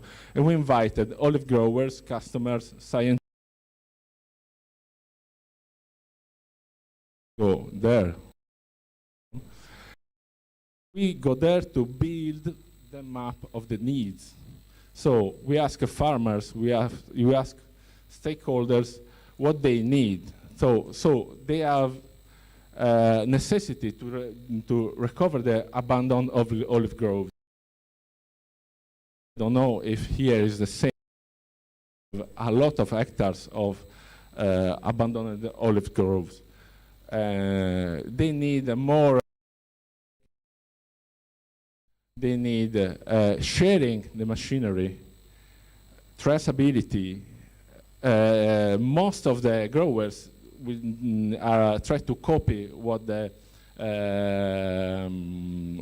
happened in wine industry. Ask the customers to buy products and taste the products, and they want to do the same. So oil tourism, and some growers ask for precision agriculture. So we clustered all the requirements, and we can recognize four main needs. One was management, circular economy, and improve the production efficiency, registration and quantification of olive plants, and recovery, mostly for old olive trees, and traceability. But how to do it? So we put scientists and customers together on the same table, and they try to find solution for every one of these topics. So management and the work and networking, they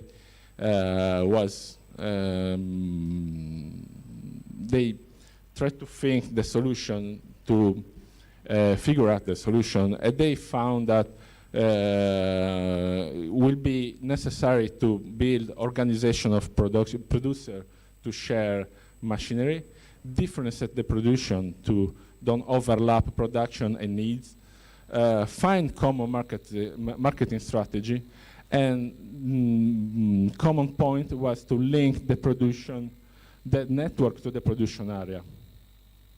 Circular economy and production efficiency topic was animated by the necessity to use waste products as a fertilizer. Also, consociation and multifunctionality that, as in the earlier presentation, was already faced this problem, and olive tourism. Also, registration and quantification of olive plants and recovery. The problem was that in Italy, institution doesn't know how many trees we have. So it's really hard to build politic actions to support. So there is the need to build a database of plants, and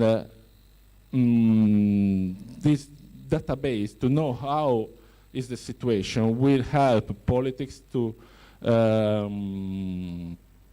make action to support the olive sector. But the certainty of the varieties is important in this phase, because you know, for wine, you know exactly varieties, where is the plant, how it produced, and all this stuff. But the producer want to do the same for olive. So the certain of the variety they think is important to recover and enhance the old olive orchards. Traceability, where they all come from. We are not yet able to do this, but we are working on. Now on the market, you will find the single variety oil that you have to be sure that is single variety oil. So it is the theme of the fraud prevention. Okay, that's it. That's why this innovation will be important for you. Thank you. Any question?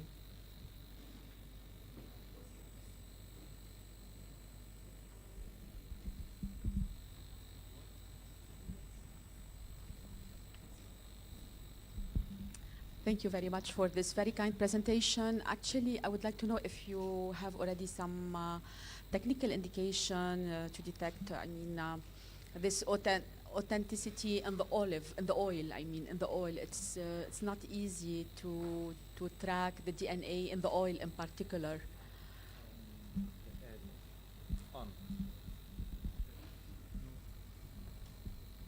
No, it should work. Okay, okay, okay. I really don't know the strict detail of this technique, but I read some paper from Luciana, and from my experience, it's not easy to find DNA in the oil, but it's possible. And PCR is very, very sensitive analysis. So even if you get a little amount of DNA, you will be able to perform the analysis. Did I answer your question? Oh yeah, yeah, yeah. It is already routine analysis in Italy. Yes. Okay. Thank you.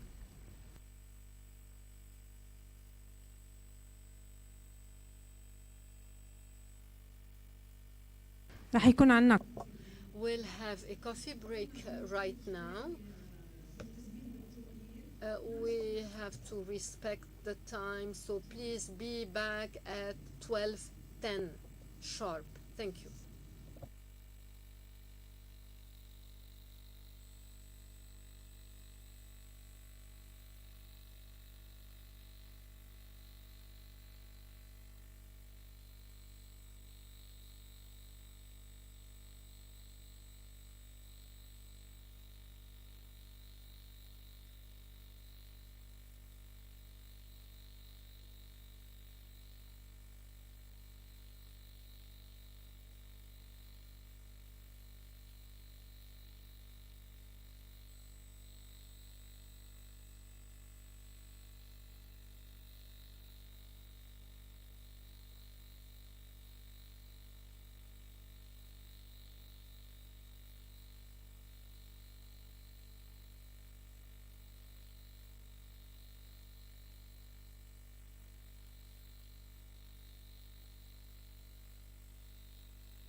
عديها له.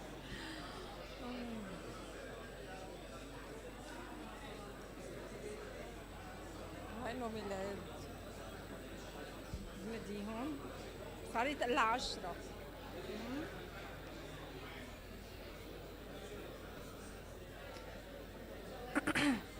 نرجع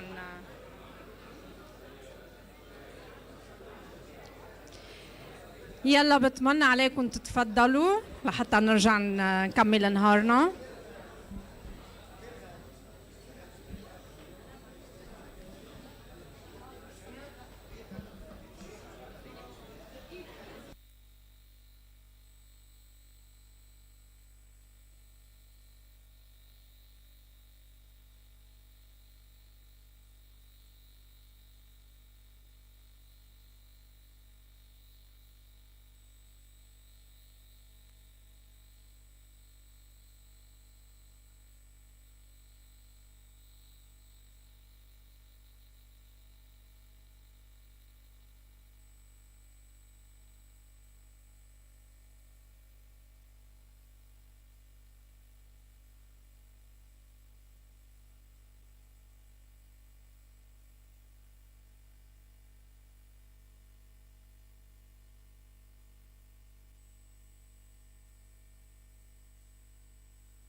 رح نرجع نتابع الجلسة الثانية من الموضوع.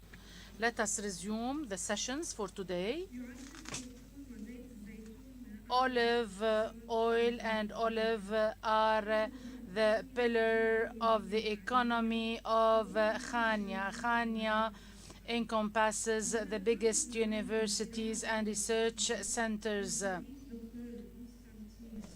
We host today Dr. Konstantinos Blazakis, researcher innovator from Agenzia Regionale Forestas Cagliari, Italy. He will tell us about the olive cultivars based on numeric analysis of size, shape, and structure. And Professor Chalak for invite us here in this beautiful place. And today I will present a work related to authenticate and discriminate olive cultivars just from the image, just from a picture. So my name is Konstantinos Blazakis, and I am from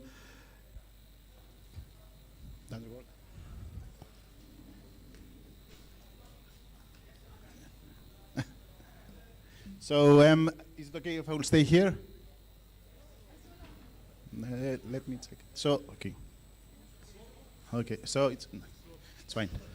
So I'm from Crete, which is here, and from Mediterranean Agronomic Institute of Khania, and I'm here from the lab of Dr. Panagiotis Kalaidis, and we are from the Horticulture, Genetics and Biotechnology Department at the Mediterranean Agronomic Institute of Khania, which is part of SIAM. And we are doing mostly master level education and, of course, research. Of course, now the applications are open and they welcome any people that you know that may be interested for a full scholarship to attend our program at MAIH. So, just an overview of my talk today. Today we'll talk about the morphological parameters in olives and why they are important. And we'll describe the methodology and how we do the analysis, the morphological analysis of olive fruits, leaves, and endocarps. And I will show you some results that we have from Greek and Lebanese cultivars that we analyze from the morphological point of view. And we'll apply our methodology in the direction of identifying the cultivars just from the image.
Identify and discriminate cultivars easy, cheap, and fast. You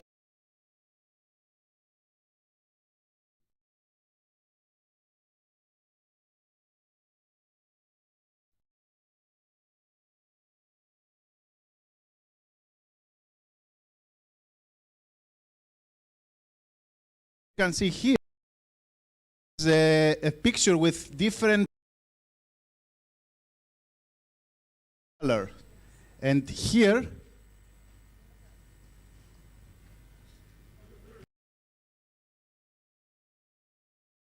from yesterday, from the breakfast, and I was wondering which kind of color. So, and find. So yes, of course, some of them they know by the image. So this motivation of our work, it's great importance to characterize and evaluate the phenotypic diversity of crop species, and olives is one of these. Differences, you can find them in physiological level, and of course you can find in the tree, in the leaf, and in the fruits also. So morphological parameters have been widely used from researchers, but not only, to distinguish cultivars, just to distinguish cultivars just from the image. And of course, the morphological characters have been used for descriptive purposes, just to describe a cultivar. Some morphological characteristics are really related with olive breeding, and of course, as we will detect later, some of them, they are very little influenced by the environment conditions. So, how the morphological analysis has been performed so far? They have used the traditional techniques like a paper or a scaler, a ruler, or they have used other softwares. But it was not the best, they are not the best ones for olive morphological analysis. So what we present here is a tool to identify and discriminate olive cultivars just from an image. And this is the first integrated work in this direction. So our work is already published in 2017, and now we have the second work that is coming up within the next month about this tool. Our tool is called Olive ID. It's the identity of an olive cultivar. You can find it in our website in Siam, Maï. Our methodology mainly includes 5 main steps. The first main step is to collect the fruits, to go to the fields and just collect the fruits from the trees. Then we create imaging data that's taking pictures under specific conditions, but of course this can be, we cannot do this one because with the applications that we are developing now, this can be used but from anyone from us, just with the mobile phone. And then we do the analysis, the image analysis, and we apply mathematical algorithms in order to solve these problems, to identify the cultivars. And then by using machine learning algorithms, we identify and discriminate the cultivars. So this is the image that we have. This is a color image. We do the analysis of the image, and from a color image, we transform this by modifying some values of the image to black and white. Then, by using some algorithms that we created, instead of having now olives, we have shapes, geometrical shapes. So instead of talking now about olive fruits or olive leaves, we're talking about a mathematical shape where it has size, we can measure it, and we can do our analysis there. So these are the characters of the fruits. This is the olive fruit, this is the base, this is a fruit without a nipple, and this is with nipple, and we have different positions where we analyze and do the analysis. Here are what we are measuring. We are measuring in total 23 parameters for olive cultivars, for olive fruits, which is mainly area, perimeter, height, width, vertical and transversal symmetry, shape index, the shape of the apex, the presence or not of a nipple in a fruit, And you can see that these ones, the red ones, are the ones that are normally used to discriminate cultivars. So here is a representation of what we are doing. So for example, so this is the raw data, and here is what we are measuring. This is the blue line, here is the height, the width. Here you can see that we can detect the nipple of a fruit very, very easily with our way. And here is a video. I can show you how it performed. So just a minute, I will press the video.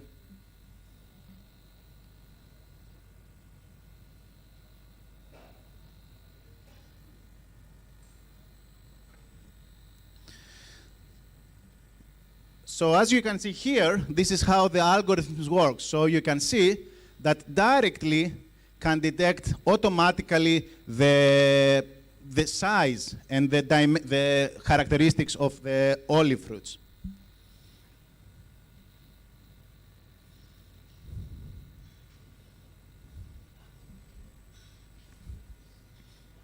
So we are doing exactly the same thing for the olive leaves. We are measuring things related to the area, to the leaf blade, to the height, but the most important thing is that we can find a number, we can quantify the size of the tip, also the shape of the tip. So here is what we are doing. So we consider this as the tip of this leaf. So we can have now, instead of talking about the size of the tip, we can have now a number which help us to use it in the discrimination process.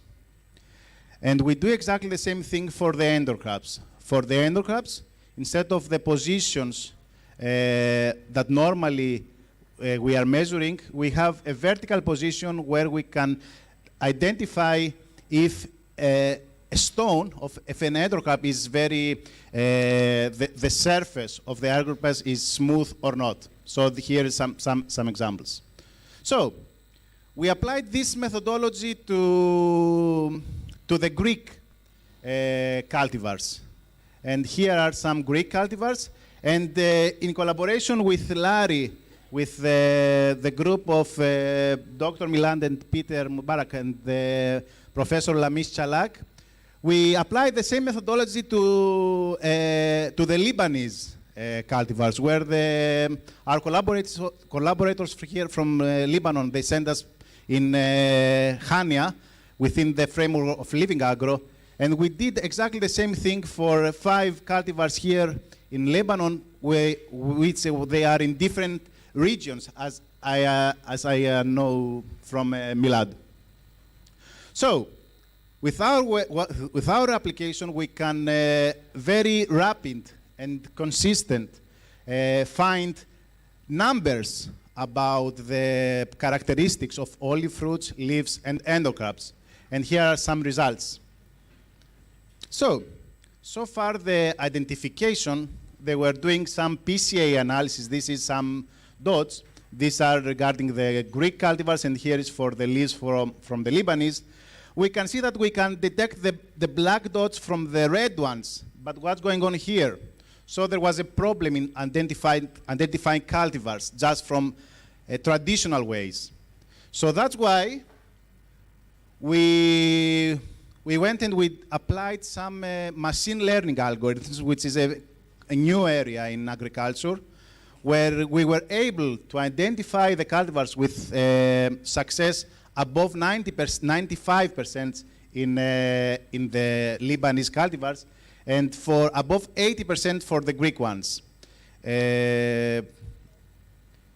So from the algorithm, we are able now to identify specific features which are important for cultivar discrimination. So here, for example, for the Greek ones, we can see that the fruits and the stones are the ones that they are responsible for cultivar identification in Greek cultivars.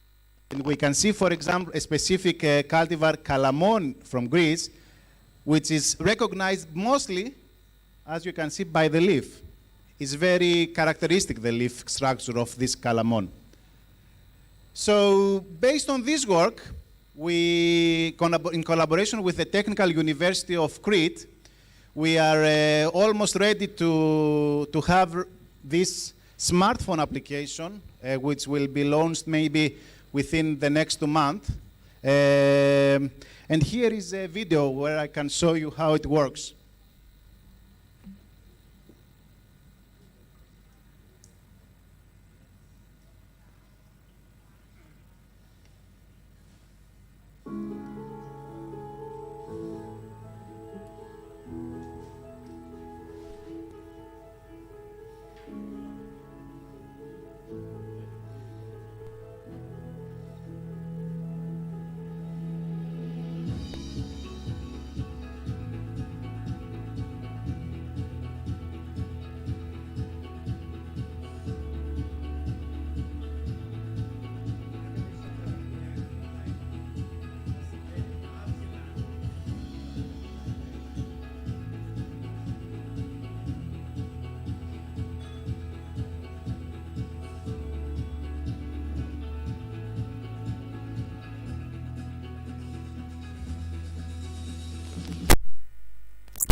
So this is the actual application that, as I told you, it's almost ready. So we will have it outside in the real world for iPhones and Android phones, more likely within the next 2 months. So all this work that I described earlier, we have already applied in other crop species like tomatoes, chestnuts, and I'm very happy that the work with chestnut has been done with one Lebanese student here from the University of Lebanon. And the work that we are doing is in order to have a new database which is based on protocols that they are standards, and we create an international database on phenotypic analysis on olives, and we are planning to extend this work in 3 dimensions, and of course this is a work that we started for tomato with another Lebanese student, Maria Bouzaid, here this year. So, and I would like to thank all the people that they contributed in this work. Of course, my coordinator, my supervisor back in Maich, Dr. Panagiotis Kalaitzis, all the students from our lab, which are, their help was really very important. The Kostelenos olive nurseries, which provide us the Greek material, the Greek olive cultivars. The Lebanese collaborators, Dr. Milad El Riasi, Dr. Mubarak Peter, Lamis Chalak, will help us a lot with this work. And of course, our collaborators back in Italy, Luciana Baldoni and Marina Bufaki. Thank you so much. And of course, I would like to thank Livingagro, which gave me the opportunity to be here, and of course all of us to be here and have this interaction. Thanks a lot.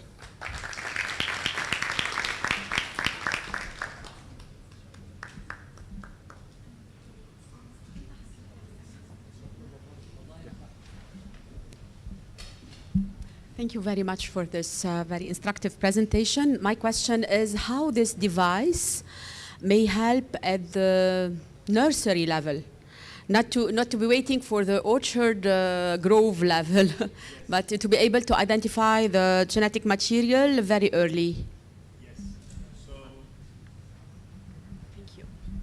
The idea of this work is to develop the methodology. So for someone, for a farmer, the mobile phone is very easy.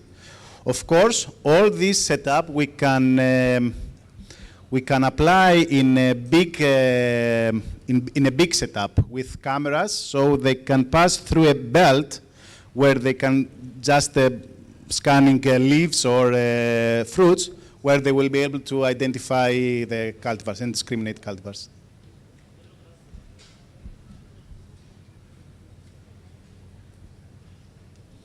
Thank you.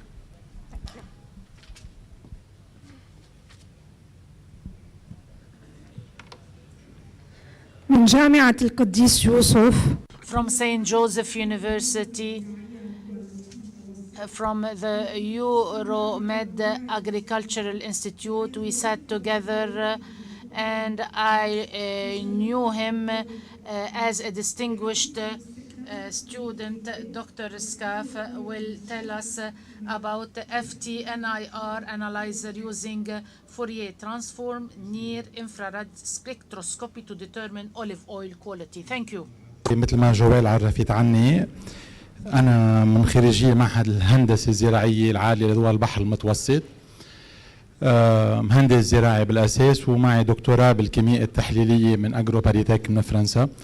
وصلنا فترة طويلة عم نتعاون مع دكتور ميلاد رياشي لنطور تقنيات خضراء صديقة للبيئة وتقنيات غير مكلفة، يعني كان للمزارع أو لمنتج زيت الزيتون، تقنيات لتحديد جودة زيت الزيتون بأقل كلفة ممكنة وبأسرع وقت ممكن.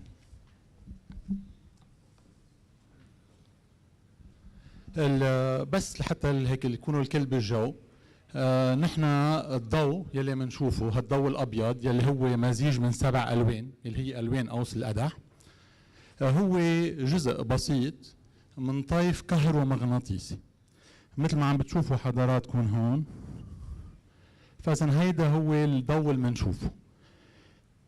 عندي الحد الأدنى هو اللون الأحمر، الحد الأقصى هو اللون البنفسجي. كل أشعة تحت الأحمر ما منشوفها إلا بمنظار خاص لسبب في مناظير للرؤية الليلية. وفي عنا الأشعة الفوق البنفسجية، كل ما تروحوا نزول فيكم توصلوا للمايكروويف ولا كل شيء الراديو، وفينا نطلع طلوع لنوصل للإكس راي. فنحن الشغل يلي عم نشتغله هو على المنطقة من الطيف الكهرومغناطيسي يلي هي ما دون الأشعة الحمراء، يلي هي أشعة عادة العين المجردة للإنسان صعب تشوفها. القصة بلشت أول واحد اكتشف إنه في قسم من الطيف الكهرومغناطيسي من الضوء نحن مش قادرين نشوفه، هو كان هيرشل. بشكل كتير بسيط اجى بباله يحط الميزان الحراري اللي بنعرفه كلنا، حط السنسور تبعه من تحت أوطى من الضوء الأحمر، يعني حطه عمليا بمنطقة نحن ما بنشوفها. إذا بتلاحظوا هذا الضوء الأحمر هو حط المستشعر تبع الميزان أوطى من الضوء الأحمر، لاحظ إنه الحرارة طلعت، حرارة الميزان طلعت، وهيك اكتشفوا إنه في أشعة. And he discovered that the temperature rose, and this is the spectrum that we cannot see. We can put a sample that could be olive oil or chocolate. We are working on the Lebanese chocolate now to improve its quality, and we discovered that this sample is absorbing part of these light. What happens when the sample absorbs part of these lights or these rays? The chemical relations linking different particles together can move. They can move horizontally to the right or to the left. They can produce a kind of wave, like a balance they can move. And concerning olive oil, each time the relation between two particles changes, we can determine the element present in the olive oil or in the chocolate or whatever product we are testing. So each time we're getting an olive oil sample, we are exposing it to the infrared light, and we draw like a spectrum for the olive oil, and through the chemometrics, something similar to what was experienced in the Crete University, we can have a quantitative and a qualitative experience to olive oil. And I will tell you what we did until now. What are the positive sides of this technique we are using, and why do we consider it as an innovation? First of all, it is a quick technology. It doesn't require chemicals. And this is good for two reasons. It's good for the environment, and it's good within the crisis that we are all witnessing, and that is making prices soaring all over the world. So it's enough to get an olive oil sample. We get it a day before out of the fridge, and we test it. At the same time, we can determine several chemical components present in the olive oil in one sole experience. And it's a real-time monitoring, as we are saying. It means that we can say in the real time in less than 1 minute, what are the components of the sample. As for the qualitative analysis we made with Dr. Milan, we analyzed the spectrum of olive oil. This is a slide from an experience we made at St. Joseph University, and we tested samples of olive oils through chemometrics, and we could differentiate between olive oils coming from 4 different areas in Lebanon. We categorized them in 2 different groups. The first group from the north and from the south of Lebanon, and the second group from Zgharta, Kura, and Jazin. So another region in the north and a region in the south of Lebanon. And we were able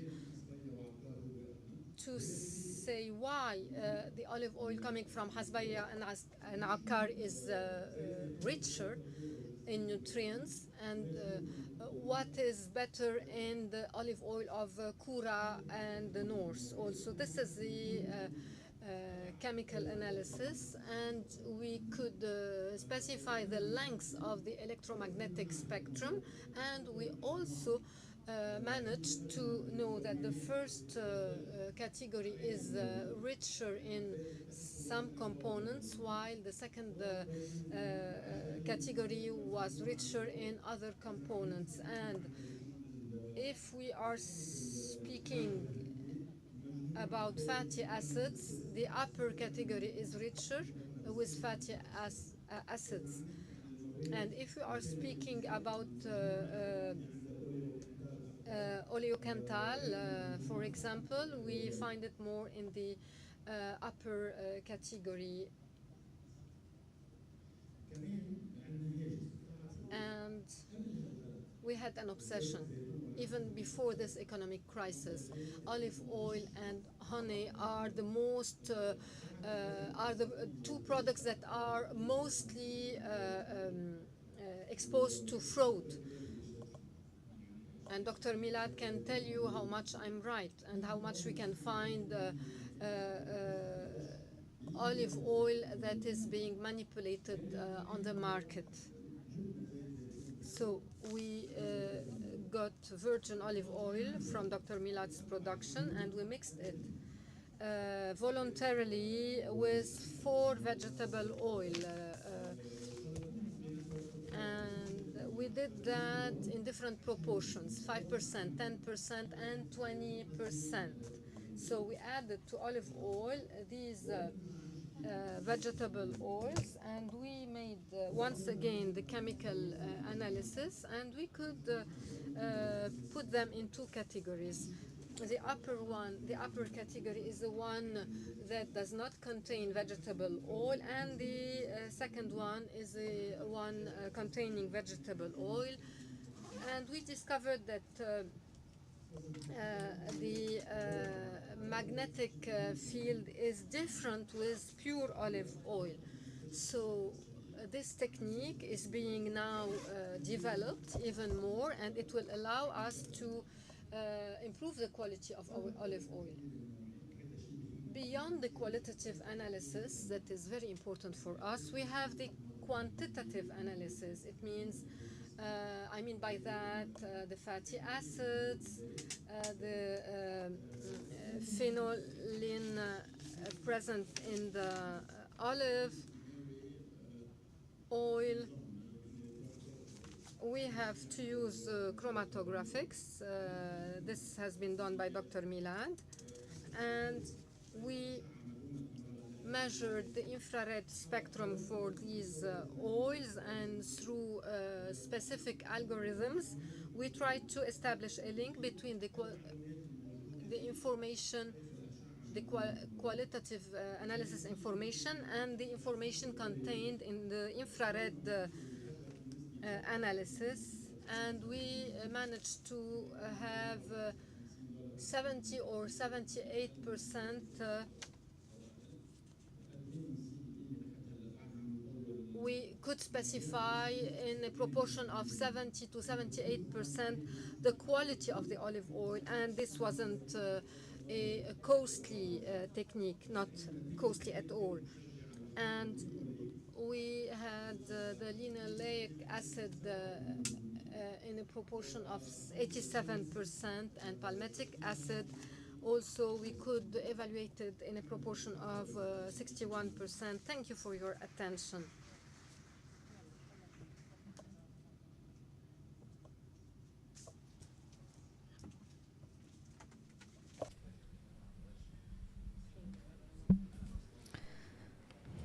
تعرف جزيرة كريت اليونانية From Crete in Greece, and from its beauty and well-known cuisine and well-known olive comes Dr. Kasapakis Chartsoukalis. He will tell us about Zen Irrigway, which is a precision irrigation system. Good morning to everybody.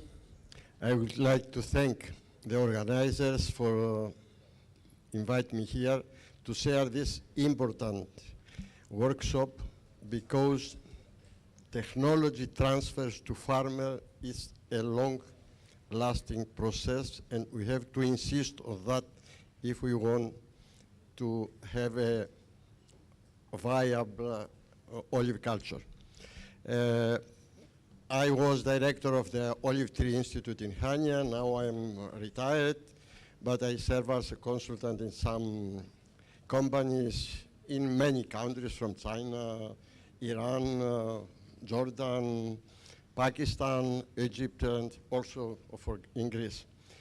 So my expertise is on irrigation and water management. So I will speak about new technologies in irrigation, since irrigation has a severe role in quality and quantity of olive oil produced, but also for the environment and water resources.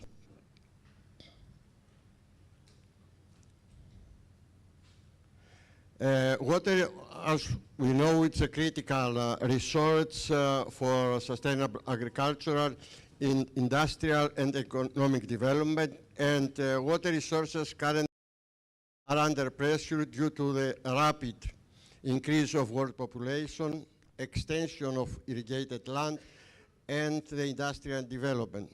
And as you know, today from the agriculture use more than 70% of water resources globally. In Greece is much higher, it's about 81%.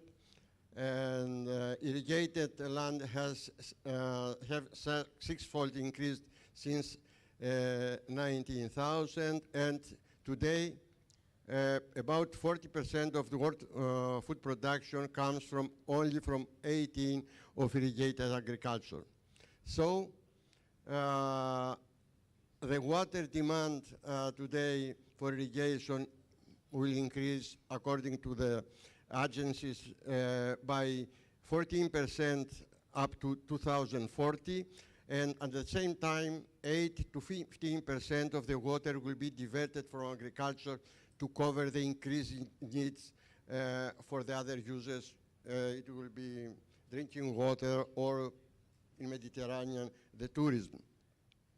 To overcome this shortage of water in agriculture, it is necessary to increase water use efficiency, and on that subject I will speak, and to use the low quality waters, that means saline waters, reclaimed waters, and drainage waters.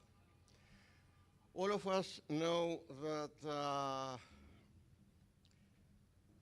increasing the available water for all the crops, the production increase up to a certain point. Of course, this is not easy to identify for a farmer, so most of them irrigate empirically. And as you can see here, about 25%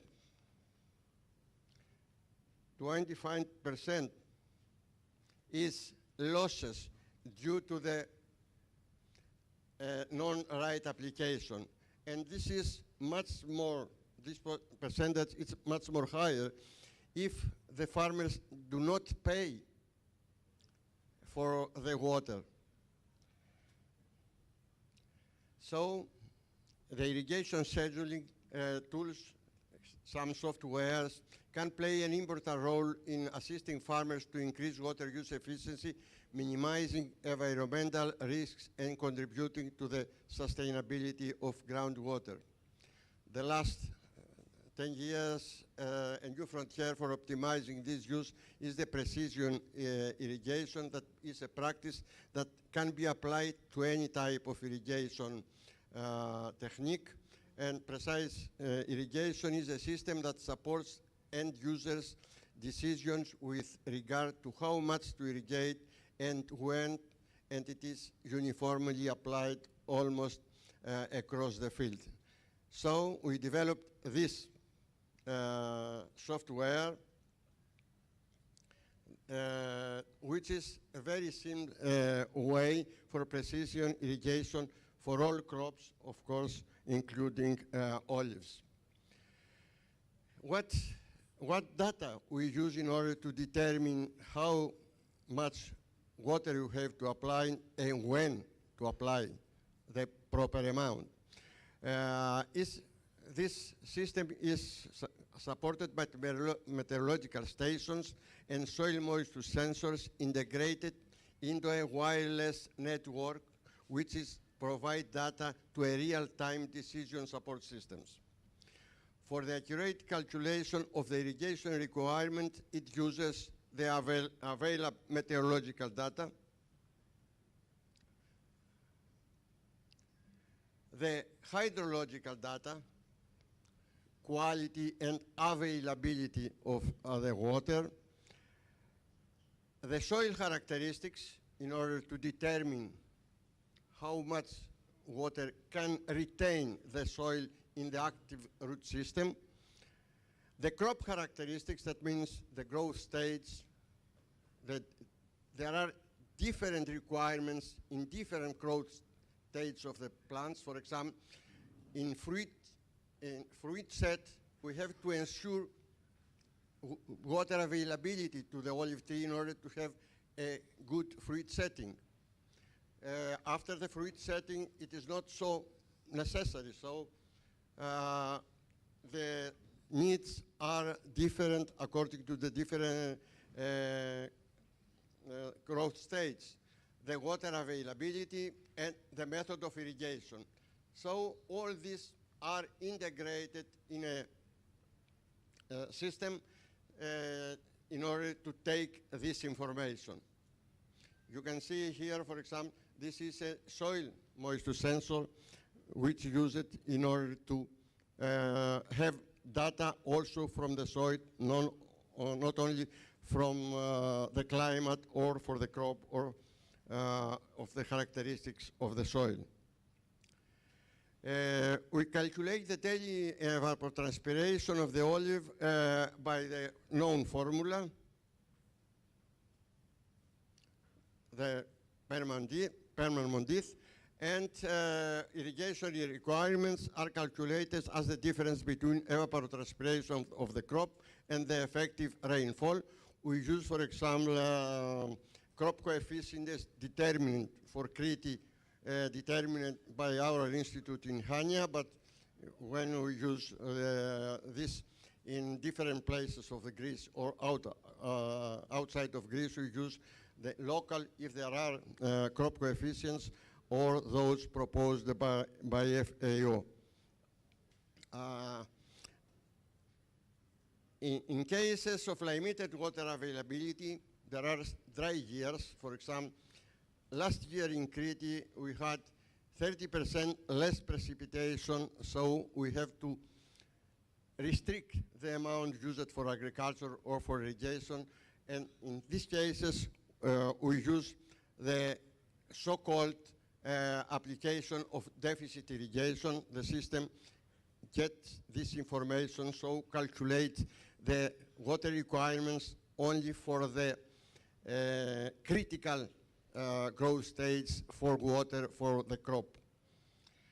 The data, all these data are stored in a database, so upon the request or automatically the system combines all this relative information in order to calculate the optimal irrigation dose. Here is a layout of all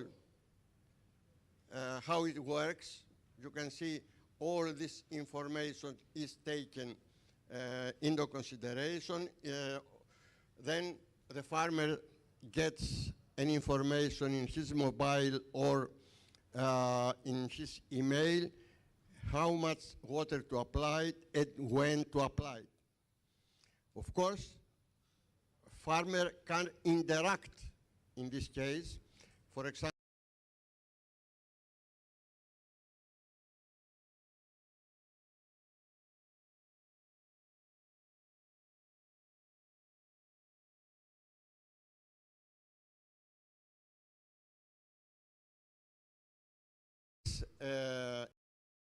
this message to go directly to a solenoid valve, so the water is given automatically and the information comes back to the system by the solenoid valve automatically. So there is no intervention of the farmer.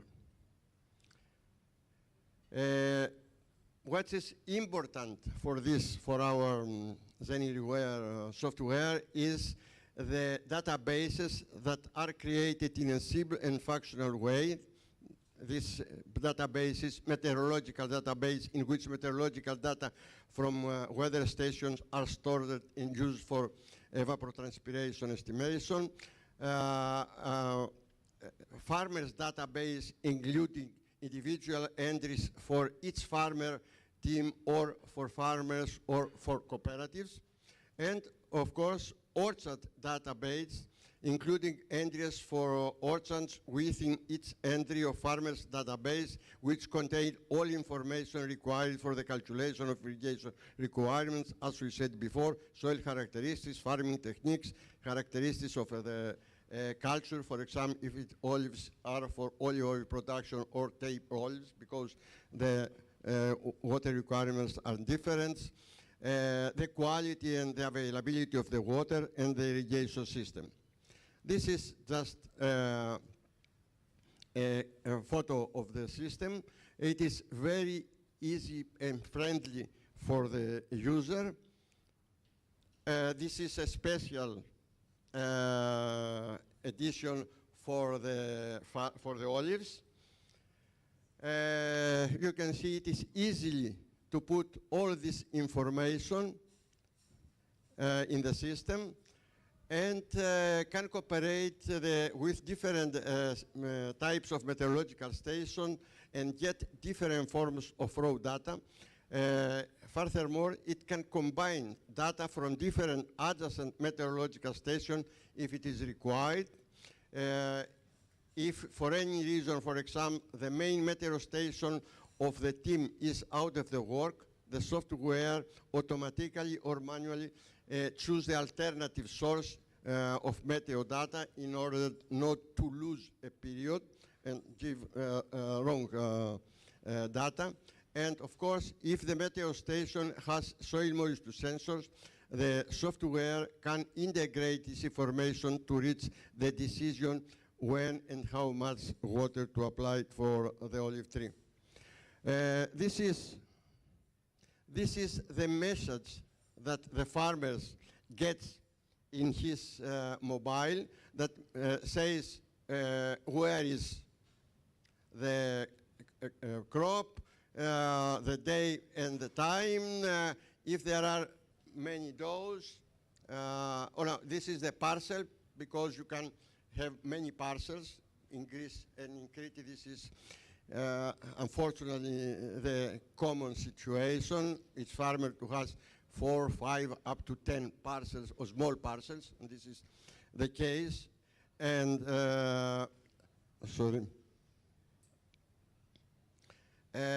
this is the amount that has to apply, and this is the dose.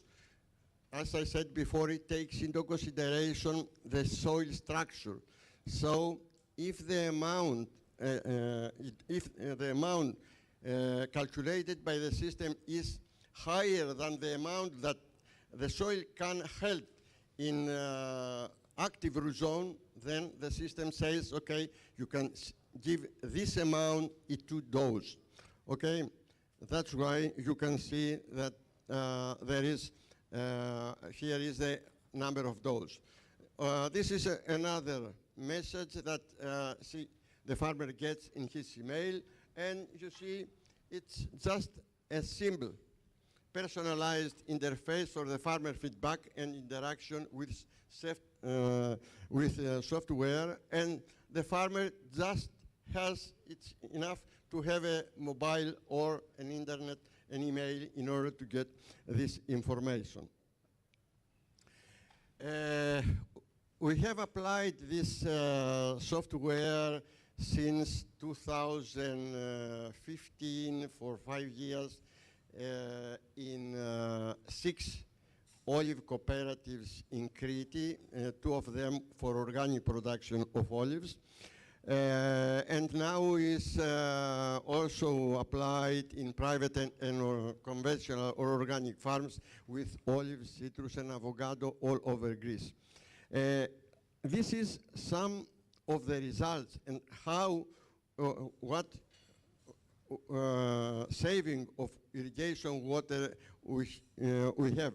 You can see here most of the farmers in this cooperative were over-irrigated. This is the average amount that was calculated by the software. We have a very, very high quantity of water saving. If you see in the second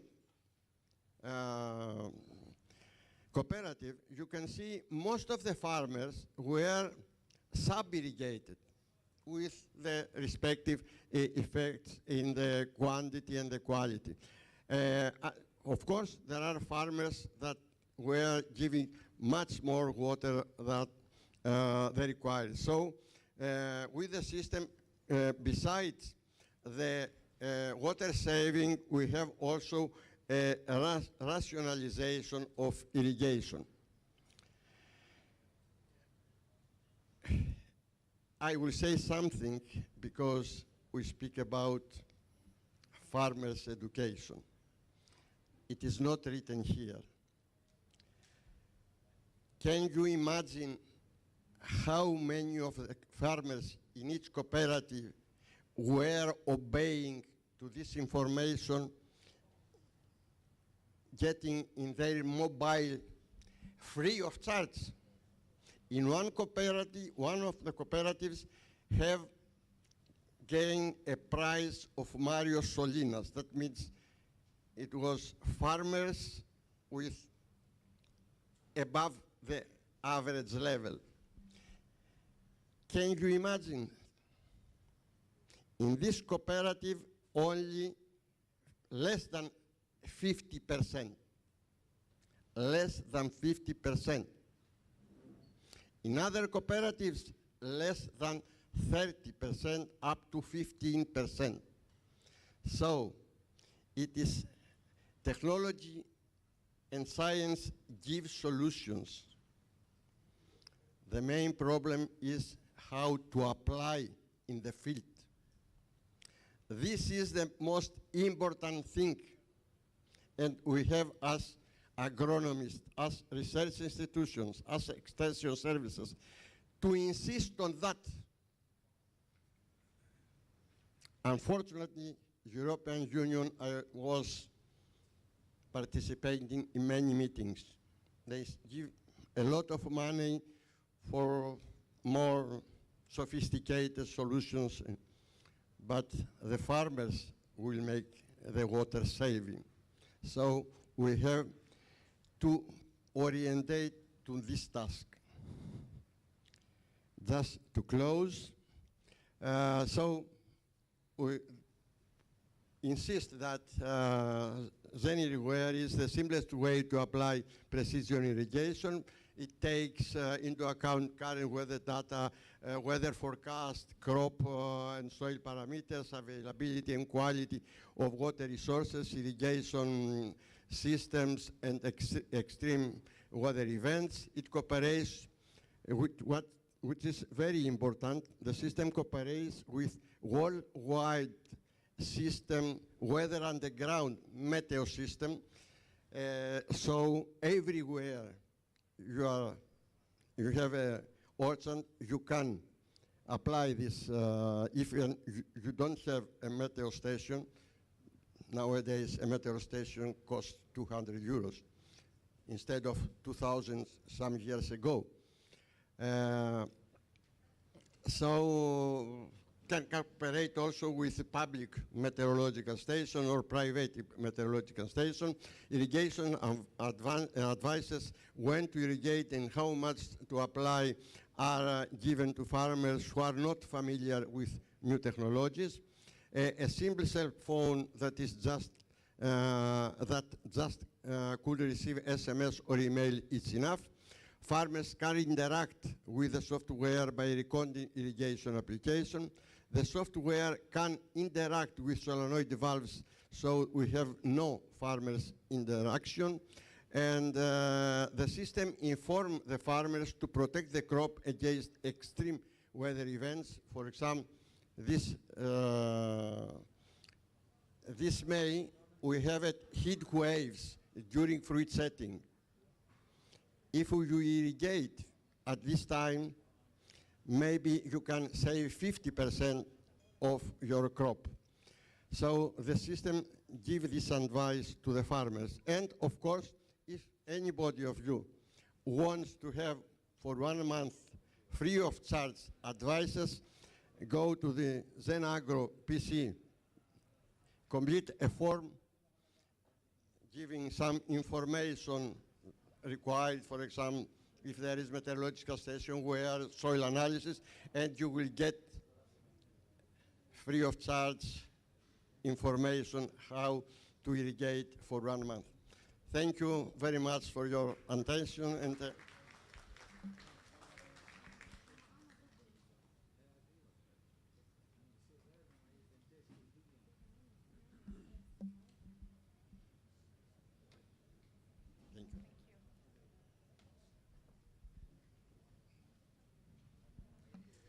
مجددا البروفيسور once again, Professor Anastasia will talk to us about another topic, which is clearing shrubs and sowing a mixture of grass and legumes in agro-silvopastoral systems. So be able to show some information now. Okay, so in my previous presentation, I have presented our work with intercropping in silvo-arable systems. Now I'm going to present our work in the silvopastoral systems. That means systems that actually are being used for grazing.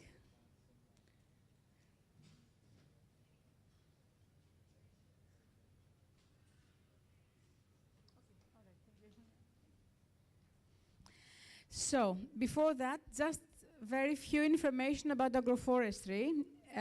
What is agroforestry? Well, as I said before, agroforestry is any type of mixture of two land uses, including trees, crops, and livestock.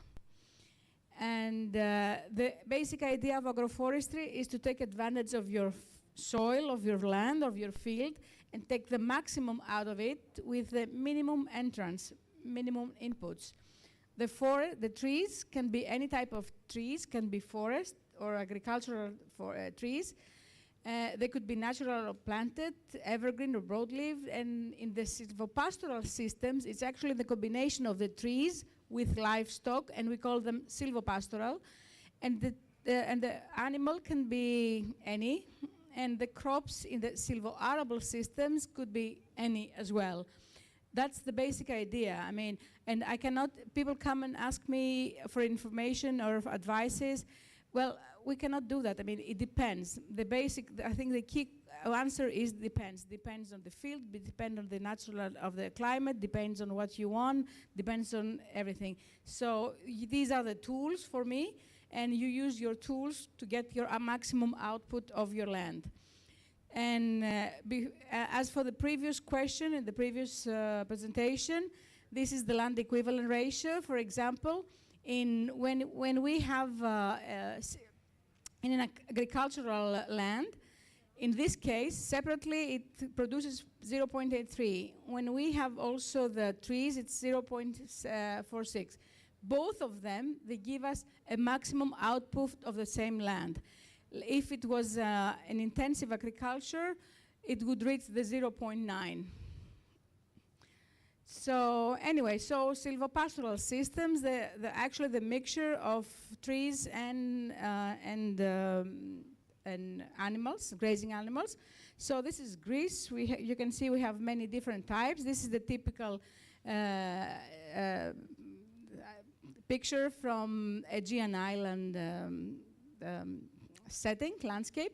You can see the trees, and in between the trees, you can see also the terraces that are then being used for cultivation. The trees in these cases can be also olive trees, that they are also throughout. In Greece, as I have told you before, it's mostly mountains and plains, so this is a typical also picture of our land. And I have also to tell you that I have been provided with organizers with some information on the natural resources of Lebanon. So I think we have many things in common even in that case. So this can be also applied in Lebanon. So we have 3 layers. The one layer is actually the tree layer. We have the shrub, and then we have the poache, the lower layer. So that means that you can have multiple products. You can have the products from the trees and all the dairy products from the animals. Here in Greece, we have the Quercus idaburensis subspecies macrolepis, which is a specific type of oak tree that actually produces these big acorns. And right now, there's a lady in Greece that she's using the acorn to make flour, and out of the flour, she's making cookies, and they're very popular. She's selling them even in the Lafayette in France, in the supermarket. And she's using the cups, actually, to export them to Germany for organic leather tannery. So you have many also options here in Lebanon to do the same. So this is a typical picture actually from Greece, this people, the livestock grazing. And so in Greece, we used to call it, I left the Greek word charisma, which is actually something like pruning and intensive pruning and also pollarding. So that was a very typical and traditional land use system. Here is another actually, so this is one of the experimental plots that we have done also for this project. And this is a picture actually for collecting the acorns. And this is another picture that you can see also from this island and the terraces that they're being used for the cultivation and also for annual crops. Another picture from here. And so this system mostly is actually endangered by forest fires. Right before our departure, the area around Athens was just burning. And it was a terrible view of Acropolis, and in the background, the mountain of Penteli being burned. So what we say is allow, or not only allow, but more or less enhance livestock breeders for grazing. So I don't know how the situation is in Lebanon concerning grazing, if they're allowed it or not. But this is, as I said, it's a tool. So we have to take advantage of this tool. And also we have, you can see here the same with olives. And this is actually our experimental plot. So what we did was we actually pruned the trees to make sure that we don't have a lot of shading to the annual crop. And we have applied an innovative mixture. I think the same experiment is actually performed even now in Italy with the same mixture. And to see if we can get an extra income to the farmer from the annual crop. So here, I don't know if it's obvious in this picture, but it is a terrace. This is a hilly slope. So here are actually the trees at the edge of its terrace. And so in the terrace, there's a very high production of hay that the farmer used for his animals. Here's the mixture. It's available. I think, as I said, it's also in the Livingagro project performed in Italy. And so more or less what we have seen in the huddling, we have seen was that there was no effect of, not big effect actually, of the shading of the trees on the annual crop production, which is the key question. Actually, somebody also asked me before. Yeah, it wasn't. Or to say in other words, it can be justified because the overall good is better than the overall negative of the system.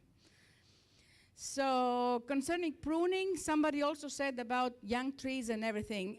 For me or for us, I mean, we don't have yet any experimental data on that, but yet now. I know that it's a traditional practice. I'm pretty sure that we have been doing this also forever, our grandfathers and your grandfathers. But right now, we don't have, I think at this point, scientific data on the effect of pruning on young trees. But there's a lady in Greece, her name is Iris Theodoridou, that she has been doing this, but not on a scientific base, but she was doing mostly on a practical base. So here you can see what she did was she started pruning the young trees to keep them clean with the branches. And the results are very promising. So maybe this is actually the motivation for another experimental trial in the coming future and see how the young trees will react to pruning or in the interaction. So we have done a lot of work. We have published a book actually, and okay, no, yeah, sorry, okay. So also in the Ag Forward project, we have done some initial trials concerning pruning. And if someone wants to take more information right now, you can visit the Ag Forward project website. And it's also in French. It has been translated to many languages. There we have also prepared an innovation leaflet that provides some information concerning Save the Trees. And I have also to mention that a major question right now is not how to prune the trees, a major question is how to sustain them, how to keep having them, because as I said, the forest fires are a major problem in Greece. I don't know how it is the situation in Lebanon, but it's quite a threat right now. So we have done this work, but this is not in Greece, in Hungary, yes, in Romania as well. This is from Romania. So this is also the situation in Greece. So you can see more or less it's a flammable, it's ready to be burned. It's a matter of time. And what we're doing right now under the Livingagro project, an experiment we're doing, is we're actually measuring to see what's the effect of soil cover crop, soil covers, in the soil moisture. So we have established right now some permanent, some continuous soil moisture detectors. So we're just investigating what would be the effect of soil cover on soil moisture. These are, you can see here, are our permanent experimental plots. Of course, we're not suggesting to have plastics in the forest or in the natural environments, but but at the end, our question relates to what is the effect of the natural vegetation on soil moisture. And taking into account the present climate change and crisis, I think instead of looking how to get rid of the underground vegetation, at least the low underground vegetation, we may actually be looking to establish it and keep it. And I think this is also another experiment of the Livingagro project. And as for some pictures from agroforestry, I mean, this is a picture from Tunisia. This is oasis. And this is actually, I think, the epitome of agroforestry. You can see all these different trees and the annual crop, and at the end of the growing season, you can the animals come in and they remove everything. So this is more or less agroforestry. This is a picture from Spain. You can see also here they're using the animals to graze and remove the competing vegetation. Competing, okay, not the vegetation, not competing vegetation of the trees. And here's another picture also from Spain. They're using actually the bulls here to remove the vegetation, and they're using also these plastic covers to help to regenerate the system. And here are some pictures throughout Europe. Here is a similar experiment from Italy. Adolfo Rosati, one of our colleagues, what he did, here you can see the super high density, not super high density olive trees.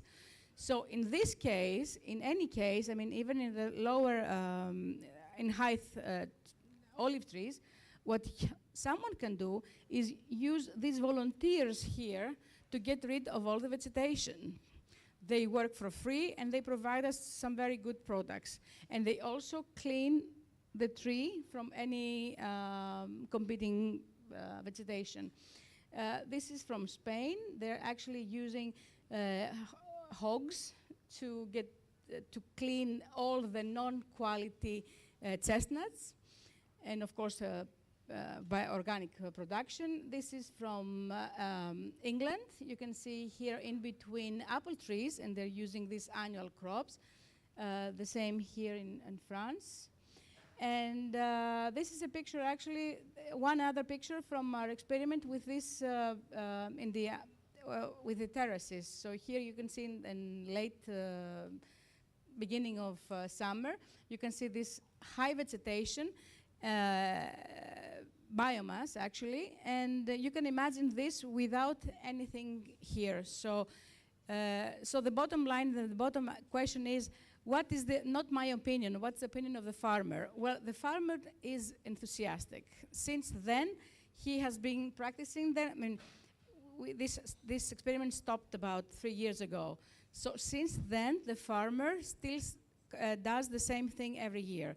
And he's very enthusiastic, and he's just calling us every time, and he's telling us, you know, now I'm going to cultivate my field. So that's the bottom line. I mean, to convince the farmer, oh no, provide them with proof, not just tell them this is good. I mean, make them see that this is indeed good. So we're very happy that we convinced him. And so more or less, this is the basic idea of agroforestry. You have trees in lines so spaced as not to make any negative effect on the annual crop, you can see here. And also in the same time, save your soil, prevent soil and nutrient and water loss. And also some pictures from Greece, from our experimental plots. Here you can see here, these are oaks with natural vegetation used for grazing. Some other from northern Greece. Also, you can see here the crops and the trees. And concerning pruning, you can see here that in the past they used to prune the trees on some height, and then they would use also these branches for many uses. Now it's forbidden, which I don't agree, of course. This is from Crete. This is another experiment that we have conducted. These are orange trees, and in between we had some annual crops. And here you can see these free volunteer guys cleaning up the soil in between orange groves. And this is another picture of our experiment in central Greece with chickpeas with olives. This is the experiment with Adolfo in Italy. You can see these guys are doing a great job.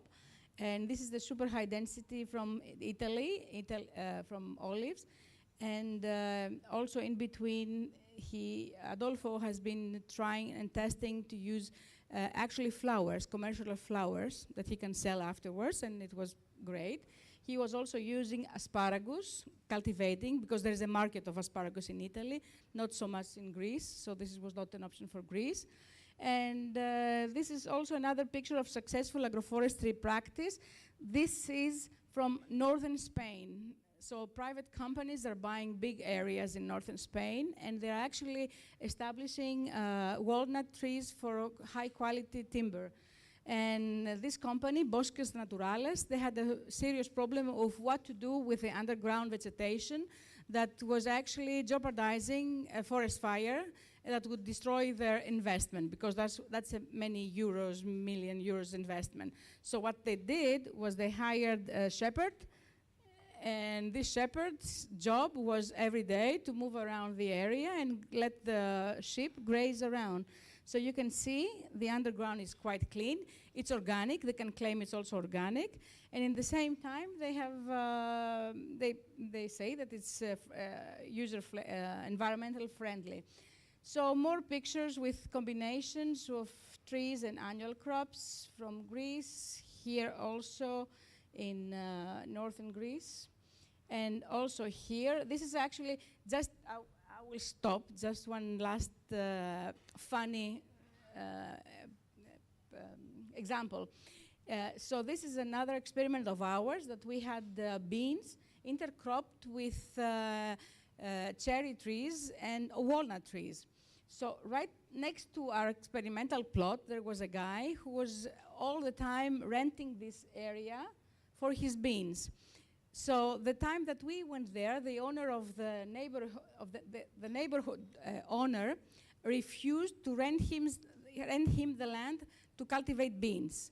So he was very upset by the fact that he didn't have that many hectares or acres to cultivate more beans. So what he did was he cultivated beans under walnut trees. And I'm not talking about small trees, I'm talking about big trees. And as you all know, walnut is producing this substance that is preventing anything else to grow. So the funny thing is that beans did grow under the walnut trees. And when we discussed with him, I mean, he was like, okay, I don't know. I did it just because I was upset because I didn't have this full area for beans. But the bottom line, the end of the conclusion is that this guy, of course, the beans were not that big as the beans growing in the open, but the bottom line is that he did get some production, small one, of course, in the same time. He did cultivate his land, and he did get some extra production, even slower, of course, in addition to his walnut production. So that's the bottom line concerning the land equivalent ratio. So more examples of combination and intercropping, and this is the basic idea of agroforestry. Here you can see an agroforestry. So below ground, the roots of the trees, they are making a nest, and in this nest, nothing penetrates to go down. In the forest setting, maybe this is not, of course, it's more dense. If that was actually in a monoculture, this nest would never be existing. So I also heard before someone telling about losses. In this case, there are no losses, because whatever escapes the annual crop layer goes down and is adopted by the tree's roots. So we have more or less 100% usage of the fertilizers or of the water, of whatever we use for the intercrops. And one last thing, if someone says that we have competition, think of the depth of in the soil that the annual crops roots reach, and the depth of the layers of the trees. I don't think there is any competition, at least not in older trees. Maybe in the younger trees, yes. Because, I mean, normally annual crops reach what? 30 centimeters, 40 centimeters. Okay, annual trees, they go even deeper. So in the sense, there are rare situations that we think that there is competition between the two crops. So there are more information if you want to get through. This is a training. We had many, we have done many events, and in the AgForward also you can find a lot of information. In the Affinet project, we also have, you can find a lot of information. I think all this information will be included also in the website of the project, of the Living Abroad project. And EURAF is the European Agroforestry Association. You can get a lot of information there. And this is another picture of what we're talking about. You see here are the roots of the intercrops. And right below are the roots of the trees. So whatever escapes from there goes here. So nothing goes waste and nothing gets lost. So thank you very much for your attention, and I'll be happy to discuss anything with you in lunch or later. Thank you.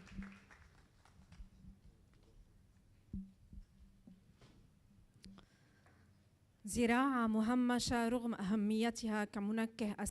Another culture that is not being given enough importance despite its importance in nutrition. We're talking here about sumac that gives its taste to the thyme very often and commonly used in Lebanon. Dr. Al-Khatib from the LAU will talk to us about using sumac for the purpose of olive curing. Dr. Sami Al-Khatib. Hello, everybody.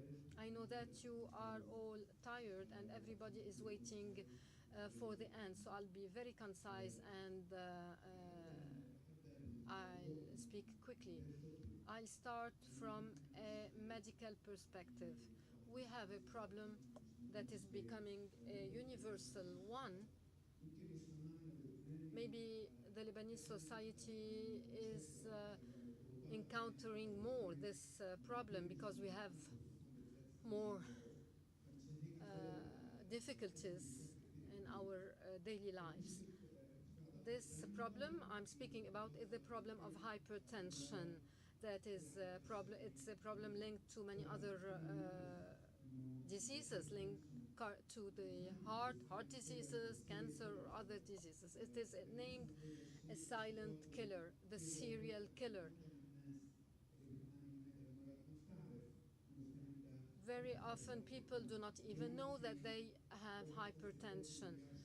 1.3 billion person all around the world are suffering from hypertension nowadays.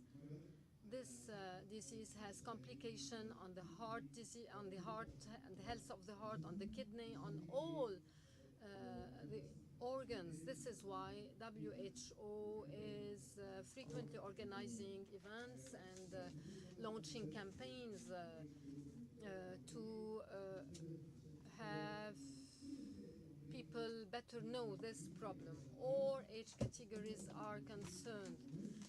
Of course, this problem becomes more important when people get older. Maybe men are suffering more from this disease than women, but both men and women suffer from hypertension. This is a study that have been published in 2020. It speaks about the percentage of people suffering from hypertension, and the second column gives me the percentage of people not even aware of having a hypertension problem among men and women. Of course, these percentages show us that the majority of people having hypertension are not even aware of having this problem, and the diagnosis of this problem is not always easy and always made seriously.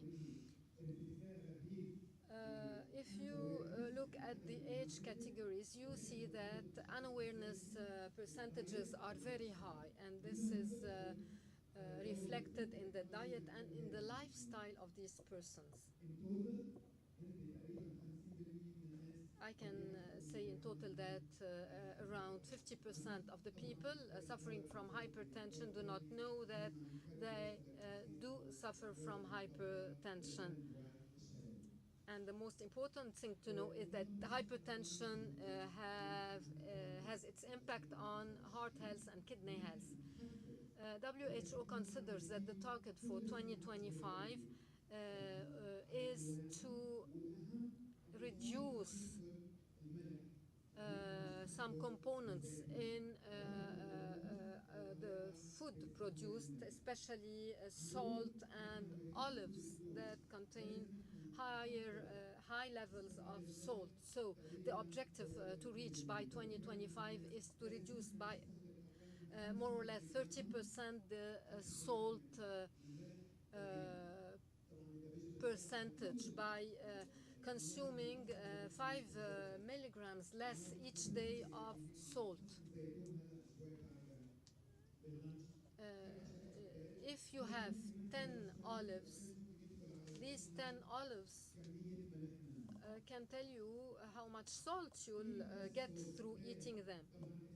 So we have to eat less salt. The FDA has determined that sodium intake should not be over 1.500 milligrams per day, and not more than 2,300 milligrams per day, which means a teaspoon of salt. But if we consider the quantities of salt that we eat each day, it goes far beyond this small teaspoon of salt. If I get less sodium, will I benefit? Of course I will. If you consider the systolic blood pressure, you see that it was around 14, and when I reduced salt in my diet, 4 weeks later, I reached a nearly normal value. So the problem is the problem of hypertension that is linked basically to our diet, and that is also basically linked to the foods we eat each day and the quantity of salt we get each day or daily. We tried to find a solution. We tried to find a substitute for salt. We tried to extract salt substitute from yeast.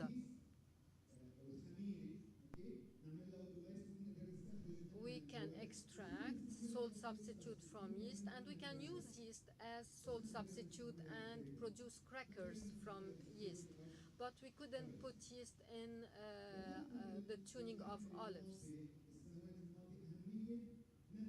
During the past years, we discovered the importance of a plant that is cultivated all through the Middle East and, of course, in Lebanon, and that we find in the majority of foods.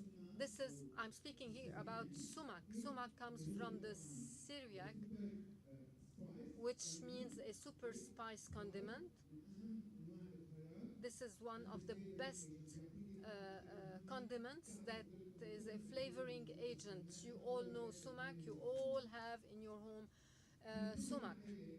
Sumac belongs to a family or to a species named Rus coriaria. We have more than one sumac species. And some could tell you that sumac in high quantities could be toxic. Some sumac species can be toxic, but not the sumac we have at home. There is the urishol, that is a toxic component of sumac, and this component has been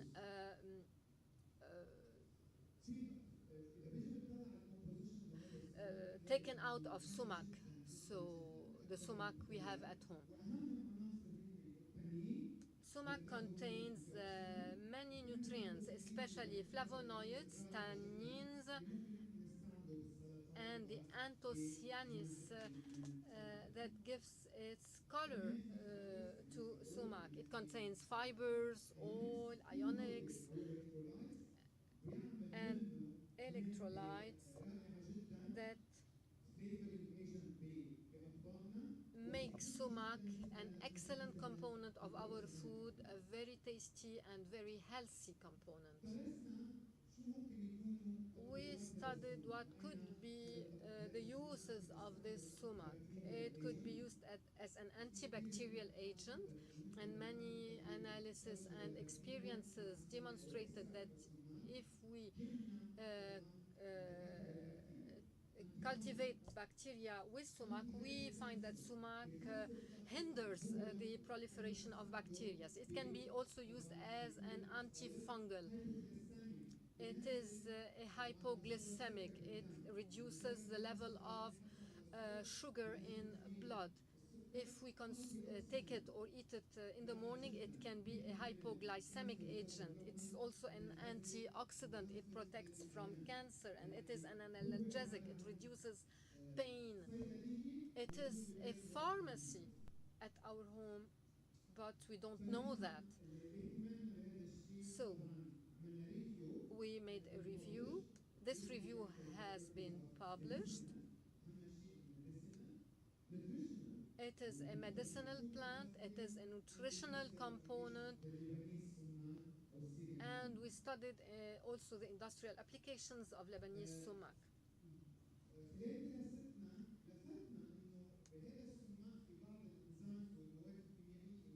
Sumac contains some enzymes and chemical components that make it bioactive. And since it's bioactive, let's say if we take a kiwi or an orange and we put meat in kiwi or orange before eating meat, the meat becomes soft. So also we can use sumac as a meat tenderizer because it induces a hydrolysis and it tenderizes the meat. It can also be an agent used in producing hams or mortadella. It's a safe component to give color to ham or to mortadella, so I can reduce the chemical preservatives used in these products. It is a natural preservative for meat. So you tell me, and what about olives in all that? If I suffer from hypertension or stress or a problem with food industry, I have sumac at home, and sumac can be used very widely. The essential problem with olives is that we are curing it with big amounts of salt. We use NH or NaCl or dry NaCl in order to cune olive. The quantity of salt existing will lead to hospital. How to solve this problem? This sumac can be used instead of salt, and you know that we put slices of lemon with olives. So why not using sumac instead of salt to cune the olive? Our results are still preliminary, but they are very promising. I want to salute here all the persons who are here, who came here and who are with us from Crete, because they have the oldest and the biggest olive tree in the world. It's been said that its age is 2,000 years, maybe more, and it is still producing fruits. This is a blessed tree, and it holds in its leaves a message of peace for the whole world. Unfortunately, yes, maybe we have trees that are as old as this one, but we are not giving trees the importance we should give them.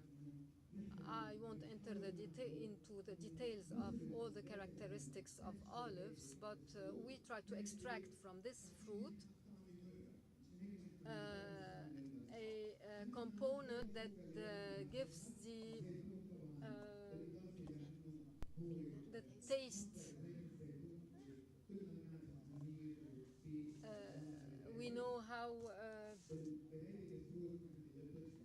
we know that this fruit is very important. We have water and lipids, but we have another component linked to oleopurine. We have to get rid of this oleoropine compound that is not healthy.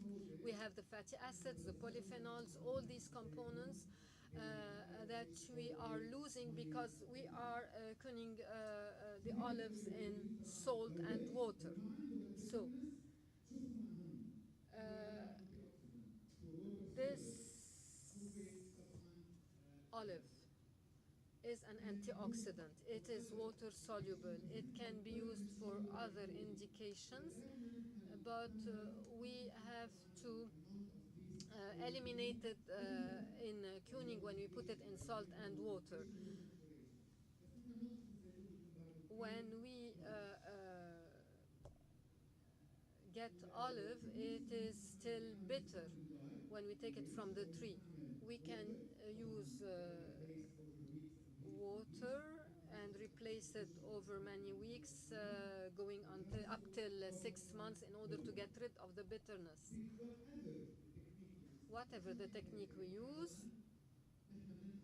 usually we put these olives in this solution, and oleopurine is removed in order to get a texture that is not bitter. But unfortunately, when treating like this, olives like this, we're using the antioxidants and the fatty acids. We are losing the best components present in olive. So we want to try to reduce this loss and to reduce the salt used. Usually, olives contain around 307 milligrams of sodium. When it is cuned this way, olive could still contain 307 milligram of sodium. Imagine how many salt we are eating each day while eating this kind of olives. So we looked at the recommendation of the FDA, who sets a level of reduction around 33% by 2030, reduction of salt consumption. The brine like curing technique we are using, it's inappropriate for hypertensive.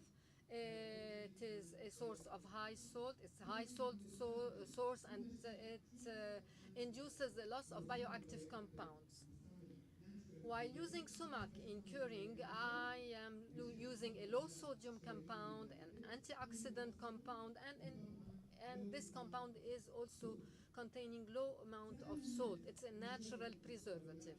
We asked people what do they think about this curing of olive, and people that we asked in a survey, the majority said they were interested, very interested in testing sumac for curing olives.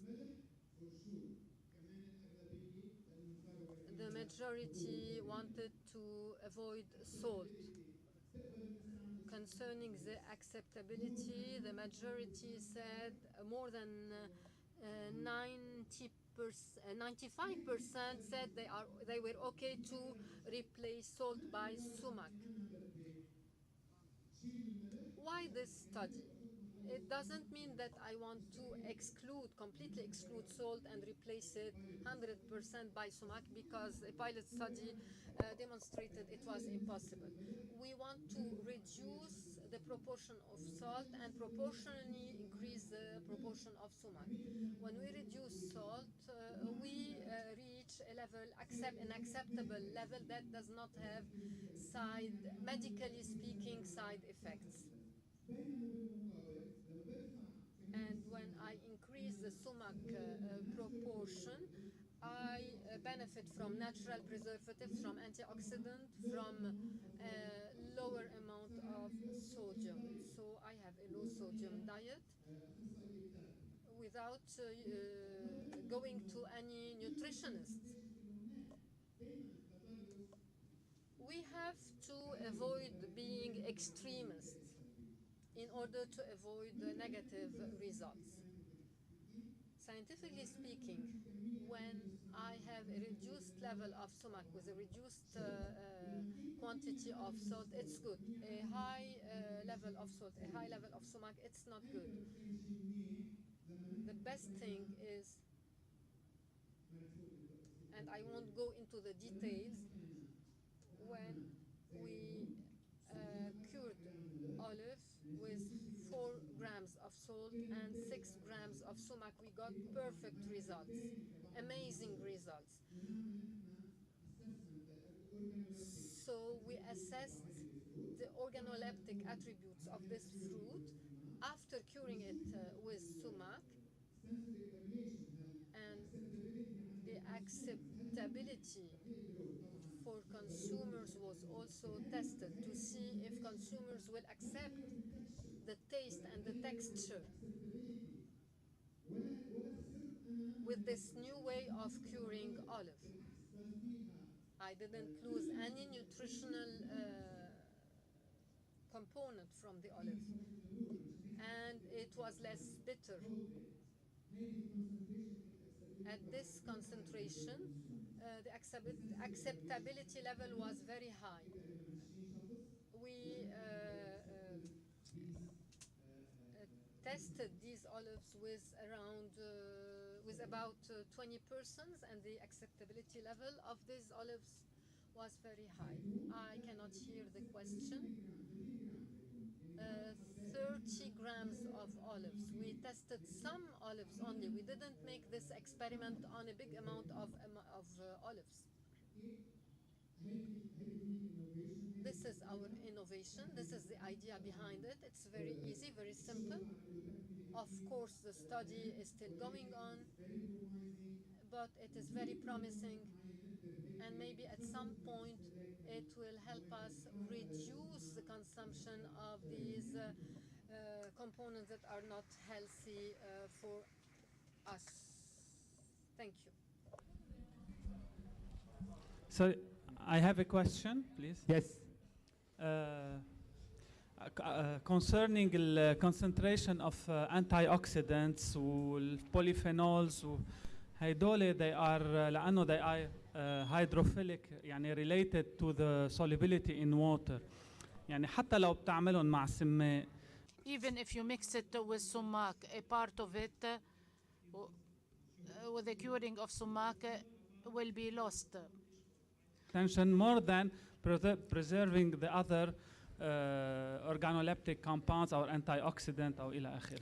هو الستادي بتقول إنه لما نحن بنحط ال NaOH when we put the NOAH أو NCCl in water for a long time, there are a lot of enzymes in the pulp and the mesoderm of the olive that are being activated, and as such I would lose a big quantity of it.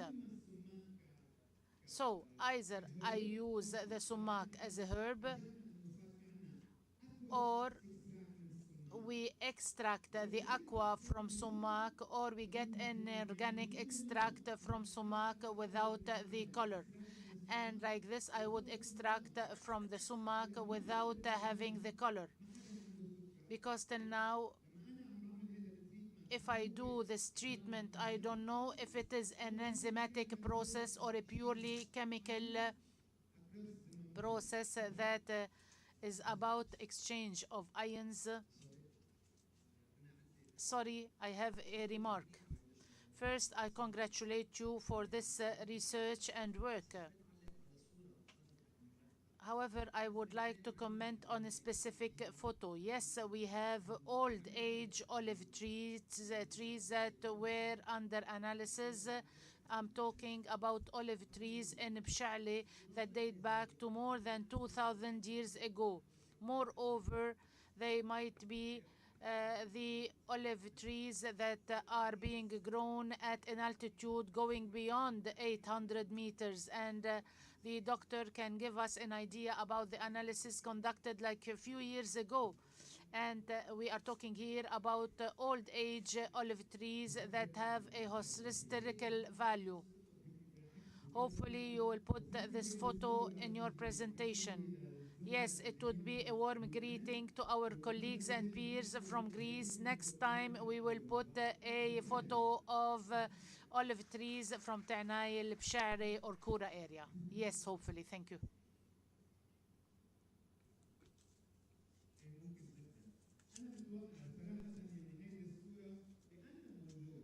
I displayed this photo in my presentation because it is there.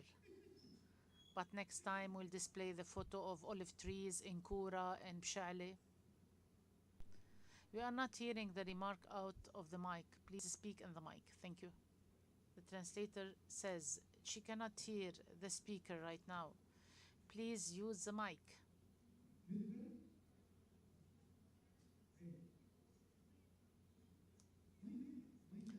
I'm talking about water with plenty of sodium. The problem lies with the high sodium intake. Our major problem is the sodium when we talk about the body metabolism. On such water bottles, they say low sodium concentration to allay your concerns or fears. Here you are putting or soaking the olive in an acid mixture. When you soak it in sumac, you don't put a high quantity of herbs. You prepare a solution that contains sumac. As such, the pH would be between 3.7 and 6.8 for sure, yes. And you will do a replacement, of course, many times. Thank you. Please, microphone, please, to be able to translate to the foreign participants. True indeed, when you put a big quantity of sumac with olive, this has led to tenderization. This means that some enzymes are being activated when you increase the quantity of sumac, and this would induce a lot of enzymes that would tenderize the olives. So extremization is not good. If you put 9 grams of salt, the olives turn into stones. When we put a high quantity of sumac, the olives turn into jello or jelly. We need to optimize the protocol. That's it. This is the bottom line. We won't delay the lunch, please. Please, we don't want to delay the lunch. Yes, when you soak the ground sumac, its components are being released in water, and this would lead to an exchange with the olives. This is better, yes, to optimize, for optimization purposes. No, the color does not go away. When you use a big quantity of sumac, the olives would take the color of the sumac. That's why I'm against extremism in such a case. We were able to get an aqua extract from sumac without the color. Another question. You said 4 grams of sumac with 6 grams of salt. Did you take the pH of saltiness because salt preserves olive? Yes, in the solution with the olives. It used to be 4.7, then it turned into 6.9. It is not preserved anymore. Yes, indeed. And there is a growth of fungi. So if you put sumac, you will lose your olives. Yes, we need fine tuning. If you increase the quantity, it would lead to the emergence of fungi. Thank you for your attention. Before lunch, it is good to have such interaction. There will be enough time in the afternoon to continue with this dialogue and interaction. On your tables, there is a questionnaire. Please fill it in before lunch. It is about evaluating the workshop and improving any upcoming events if you have any positive or negative comments. If you need any help, because it is in English, our colleagues, Dr. George and Engineer Hanadi, Engineer Justine, and Engineer Miriam can help you to reply to all the questions. Moreover, the guys and the ladies here will stay with us during the afternoon sessions. If you want to communicate with the experts, those who made presentations today or others, please register your names so as to organize face-to-face meeting. Furthermore, if you have a specific topic to discuss in relation to olive and you want to discuss it with any of the experts, please revert back to me or to Dr. Miliad Riashi to advise you about the experts who are competent in this regard. Thank you for your attention. You are cordially invited to the buffet lunch. You can serve yourselves and come back to the tables to have your lunch in a comfortable manner. Thank you.